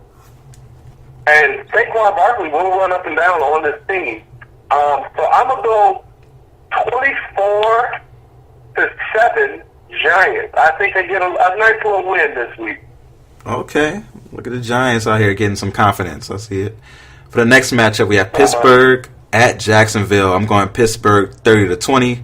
I have lost total confidence in Jacksonville, and Pittsburgh is starting to hit their stride. Who do you have? Yeah, I got to go Pittsburgh. There's just too many weapons. They've pretty much moved on from Le'Veon Bell. It's not lingering on anyone's mind. Nobody's expecting him to come back. He's done for the season because he didn't sign. They gave up for $14 million. I wish I had the luxury to just give up on millions of dollars. It must be nice. Yeah. I mean, geez, it's crazy. But you know, I gotta go with Pittsburgh in this one. I think they move past everything. They're going to be dominant this week. 45. What do I? 14. 45-14. Yeah. I got no confidence in Jacksonville. I think they're done. They're done. Man, he's predicting the old school pull a switch off the tree whooping for Jacksonville. For the next one, we have Carolina at Detroit. I got Carolina bouncing back from their whooping they received last Thursday, winning this game 24-16. Who you got? Yeah, it's going to be much more than that, bro. Carolina all day. Detroit has nothing. Detroit can't figure it out. Detroit, you know, Matt Stafford was talking about, you know, I feel like we came out and competed. No, you didn't. Your team's not competitive. The Bears actually beat and took their foot off the gas. And Carolina's going to do the exact same thing. Cam Newton's going to run in for 2 touchdowns. Christian McCaffrey's going to run in for another touchdown. Cam probably have a passing touchdown. I'm going 28-7. Okay. On Carolina. For the next matchup, we have Denver at the LA Chargers. Hopefully it's not the same field as the Monday night matchup. It's going to make the Monday night matchup a little messy. Just thought about that. But we have the Chargers here who play at that little soccer stadium. I forgot about that. They're gonna win this game 28-17, I believe, in front of all of Denver's fans in LA. Who you got in this one? I'm going LA for sure. I'm going 28-10. Denver don't got it. Case Keenum's trash. Like, Case Keenum's what we thought he was. Everybody on Denver knew it. Like, they lost their number one wide receiver. Their defense is taking a step back. All I got to say is, hey, Von Miller, we definitely got a spot for you in Chicago, baby. We'll find a way to pay you. Don't worry about it. Just come on. Man, you just talked about me not having everything for the Saints. You trying to get Von Miller, too? You can't have everything on defense. I can try. Dang, that would truly be unfair to have Von Miller and Khalil Mack coming off the ends. That would just be dumb. Could you imagine? I don't want to. I do not want to imagine that at all. That would just be unfair. For the next matchup, we have Oakland versus Arizona, the poo-poo platter of all poo-poo platters. I'm going with... You ain't right. Going with Arizona 24-14. Who you got? It's so bad. Like, oh, God. You know what? I'm going to go Oakland. Oakland has a better quarterback. They got no defense, but Arizona has no offense. So I'm going to go Oakland. Give me Oakland 14-10. This is going to be a terrible game, but I see Oakland pulling it out. For the next game, we have the defending Super Bowl champion, Philadelphia Eagles, going into the red hot New Orleans Saints. Who that said they're going to beat them Saints? It's not going to be the Eagles. The Saints are going to win 35-17. Who you got? Yeah. I'm going to just agree with your score because I'm tired of picking large blowouts. Yeah, it's not going to be pretty. Actually, I do think Philadelphia will compete. I don't know if it's going to be a shootout, but Philadelphia has some decent weapons also, and your Saints defense ain't exactly down. So, I guess I can't say it's going to be a complete blowout. I would say 35-28. Okay, 7-point game. I don't see it that close, but I think our defense is improving. I think we'll show that a little more in this game. For the next matchup, Eli Apple helps a lot. He does. Having that second cornerback definitely helps. We still need some help in the slot. You know, a lot of people got on me after our slot corner made a little play in the Minnesota game. They're like, oh, you talking about him now? I'm like, he made one play. He's still getting burnt too much. So it's not like he's out there killing it. But hopefully that can improve throughout the year. And we'll see. I think we'll see Brandon Marshall in this game as well for the Saints. For the next matchup, we have Minnesota at the Bears. I got Chicago winning 28-27 in a very close one. Who you got? Definitely going with my Bears in this one. You know what? Last week with Mr. Trubisky gave me a lot of confidence for my Bears moving forward this week. And I think, Kirk Cousins can be great, but at the same time, when you put pressure in his face, he can be scared. And I think this Bears defense lives in his backfield all night and gets him nightmares for the next 8 weeks of the season. I'm going Bears. I'm going to go 24-20. Close game. I think it's still close, but I think the Bears defense comes up big in the end, makes a nice little spot. I definitely can see that. I'm looking forward to that matchup. For Monday night, this is a great Monday night game. It makes up for them having Giants versus San Francisco last week. We have the Kansas City Chiefs at the LA Rams. It was originally supposed to be in Mexico City, but they changed it to LA because of concerns about the field in Mexico City. I do feel sorry for those fans who were expecting that matchup. But in LA, I'm going with Kansas City to beat LA in LA 42-38 in an absolute shootout. I believe Kansas City's defense can make a few more plays than the Rams defense will make in this matchup. So I'm going with Kansas City. Who you got? You know what? I got to go with the defense.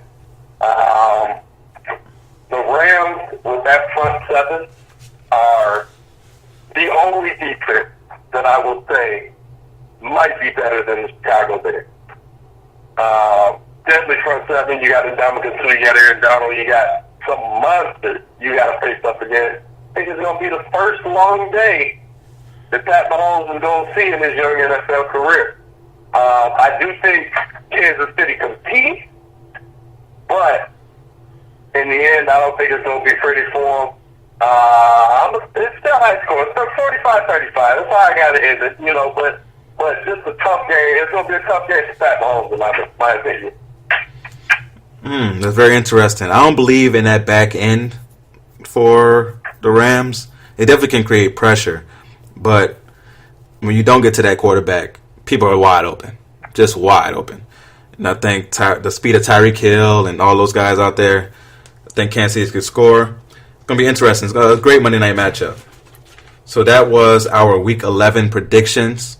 Now it's time for us to do a little sports trivia. This is where I like to test our guests and our audience about their favorite teams. And since we have Windy City the Breeze on the show today, of course we got to do some Windy City sports trivia. Are you ready?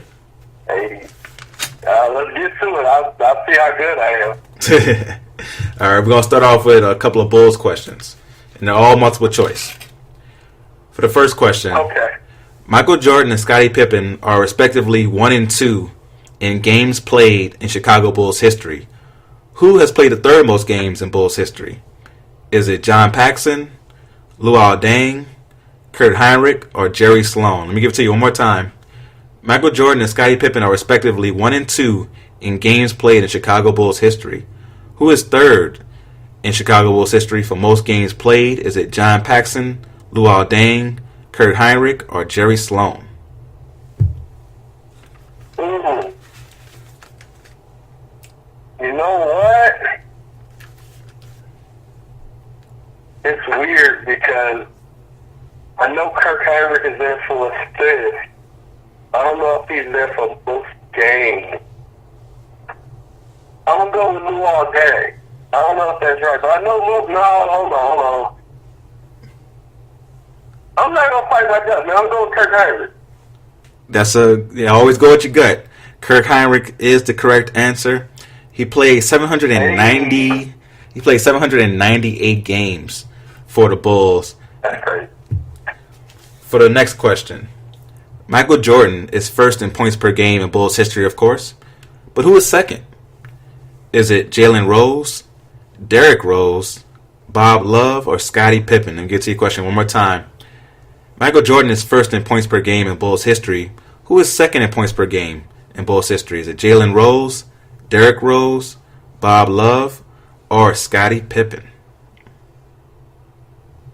The only reason I'm going to say this is because I've met the man, and he is very cocky about the fact that he has all the records before Michael Jordan ever walked in the room. I'm going with Bob Butterbean Love. I think he's probably second in points for the Chicago Bulls. That's a very good pick, but narrowly incorrect. Bob Love averaged 21.3 points per game during his time with the Bulls. Jalen Rose averaged 21.4 points per game during his time with the Bulls from 02 to 04. So Zach LaVine going to end up breaking that record. Oh, that's fine. Yeah, I definitely can see that. He's balling out this year and can see him balling out for future years with the Bulls. So now let's move on to your Bears for question number 3. Who holds the record for passing yards in a single season for the Chicago Bears? Is it Jay Cutler, Rex Grossman, Kyle Orton, or Eric Kramer? I'll give it to you one more time. Who holds the record for passing yards in a single season for the Chicago Bears? Is it Jay Cutler, Rex Grossman, Kyle Orton, or Eric Kramer?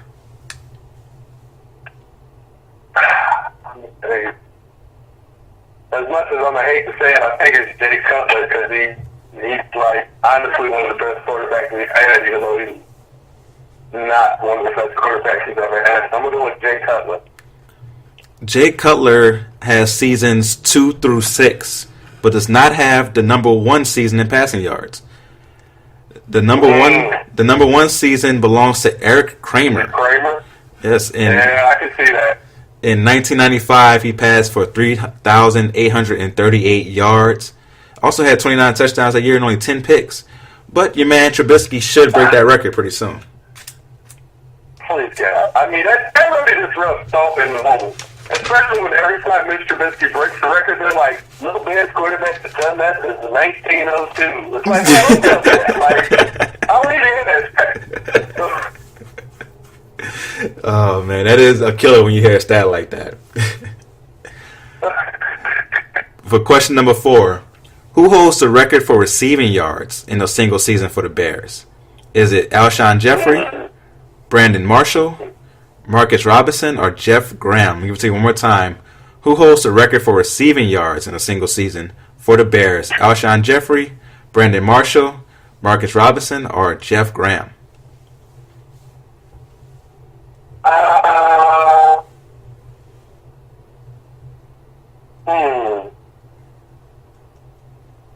want to say it's not the body. I'm trying to think, because I know it ain't Alshon.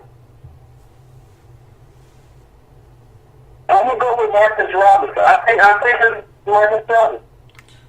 No, the correct answer is Brandon Marshall. In 2012, Brandon Marshall I had. was going to say, was it the 2012 season? Yeah, you're right. Yeah, in 2012 he had 1,508 yards. People forget how. Wow, that's good. Yeah, people forget how good Brandon Marshall was. You know, there's a connection there now with the Saints. Of course, he's no longer that guy, but man, in his prime, he had some of the best seasons ever. 26 was he broke that record? 27? Yeah.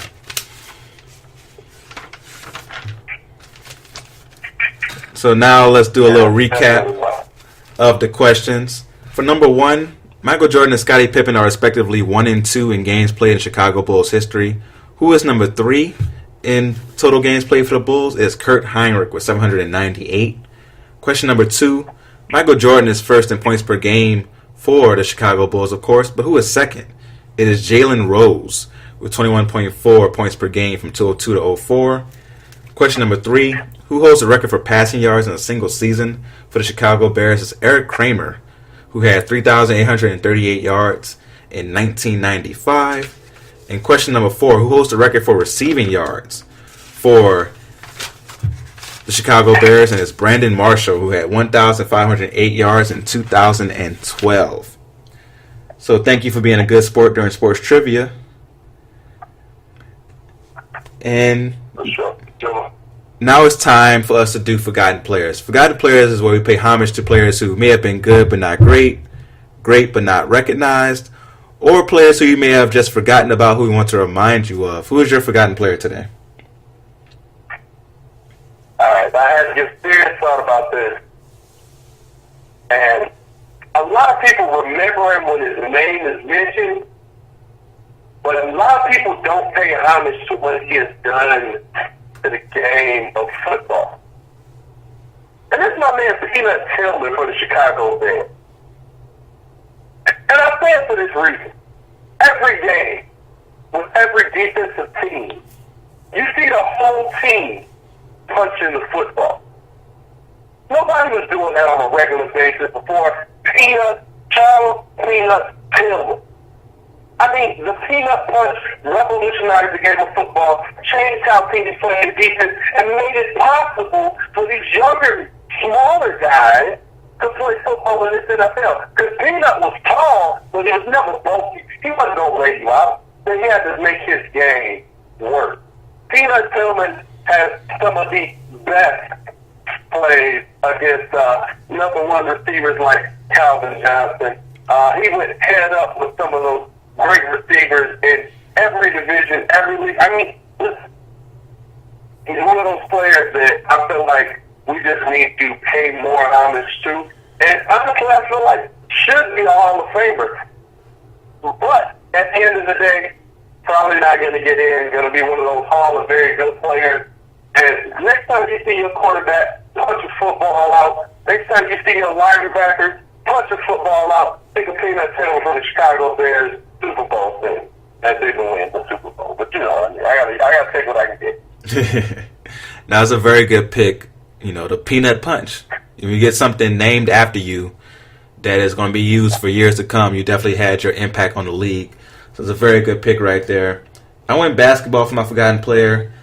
This guy played a very long time in the NBA. Someone who is probably still collecting checks right now because of his time in the NBA. He played so long.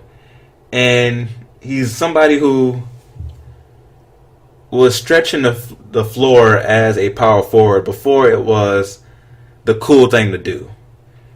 Talking about Clifford Robinson. Now, Clifford Robinson was the second round pick, 36th overall, by the Portland Trail Blazers in 1989. He played for Portland, Phoenix, Detroit, Golden State, and ended his career at 40 years old with the Nets. Very long time in the league. His best years, of course, were with the Portland Trail Blazers. He had some years there where he averaged over 20 points per game as he was able to stretch the floor out like I talked about. He's someone who, for his career, shot over 35% from the three-point line as a 6'10 guy. Like I said, it wasn't the cool thing to do in the 90s, but he was out there making it happen. Very good career. Someone who I think is underrated all time. For his career, averaged 14 points a game. Also gets you 5 rebounds. Wasn't a big rebounder because he was out there stretching the floor. Played good defense. So big shout out to our forgotten players today, Clifford Robinson and Peanut Tillman, doing it big. Man, I hope you enjoyed your time on the show, man. I had a great time with you today. For sure, bro. Definitely love the show. We'll come back anytime, though. I definitely appreciate that. Please let the people know where they can find your show and where they can follow you on social media. You can find the show on Facebook, YouTube, SoundCloud, and iTunes podcast section. All are at Windy City, The Breeze. It's Windy City, THE Breeze. I don't know why much feel like if you do a show and you're young, it's got to be duh, like DA. No, it's THE. Okay. I'll be like, oh, it's duh Breeze? No, it's not. Like, we speak proper English too. It's okay. But, you can find all the Breeze content on there. We talking Chicago sports, but we talking all sports. So definitely chime in, have that conversation. We're actually doing a $100 giveaway right now. When we get to our 1,000 subscribers on the Facebook page, we'll do another one when we get to our 1,000 subscribers on the YouTube page. So opportunity for y'all to win money if you are a part of the conversation. We really appreciate all the love on that page. You can find me personally at Pat the Designer on Instagram, on Twitter. I'm always looking to talk sports, always looking to have them debates, always looking to have them arguments. And, that's where you can find me. So check me out, follow, like, subscribe, all that good stuff. Share it. That's what I appreciate. Definitely. And I definitely shared the video talking about the $100 gift card. I could use that. So I definitely put my name into that hat for that contest. So make sure you subscribe to all his pages so we can continue to do those giveaways and pay homage to the fans. Great having you on the show today. And it's so true about the D versus the thing. I tell people, my name of my show is The Real Deal with Damian Adams. They're like, I couldn't find it, bro. I was looking for The Real Deal, DA. I'm like, bro, why'd you just assume that it was going to be duh? Like, just because I'm under 30, bro, I don't mean it's got to be DA. All right? But thank you for coming on, man. I really appreciate it. Make sure you follow me at The Real Deal WDA. That's TheRealDealWDA on Instagram, Twitter. And follow The Real Deal with Damian Adams on YouTube, the Facebook page, all that. If you like this episode, share it with your friends. Don't be selfish, man. All right? Don't be the one taking all the macaroni at Thanksgiving. Spread it around. Let everybody get a little bit of auntie's macaroni, all right? Don't be selfish. Share the show. Share it when they say The Breeze. And until next time, go real or go home.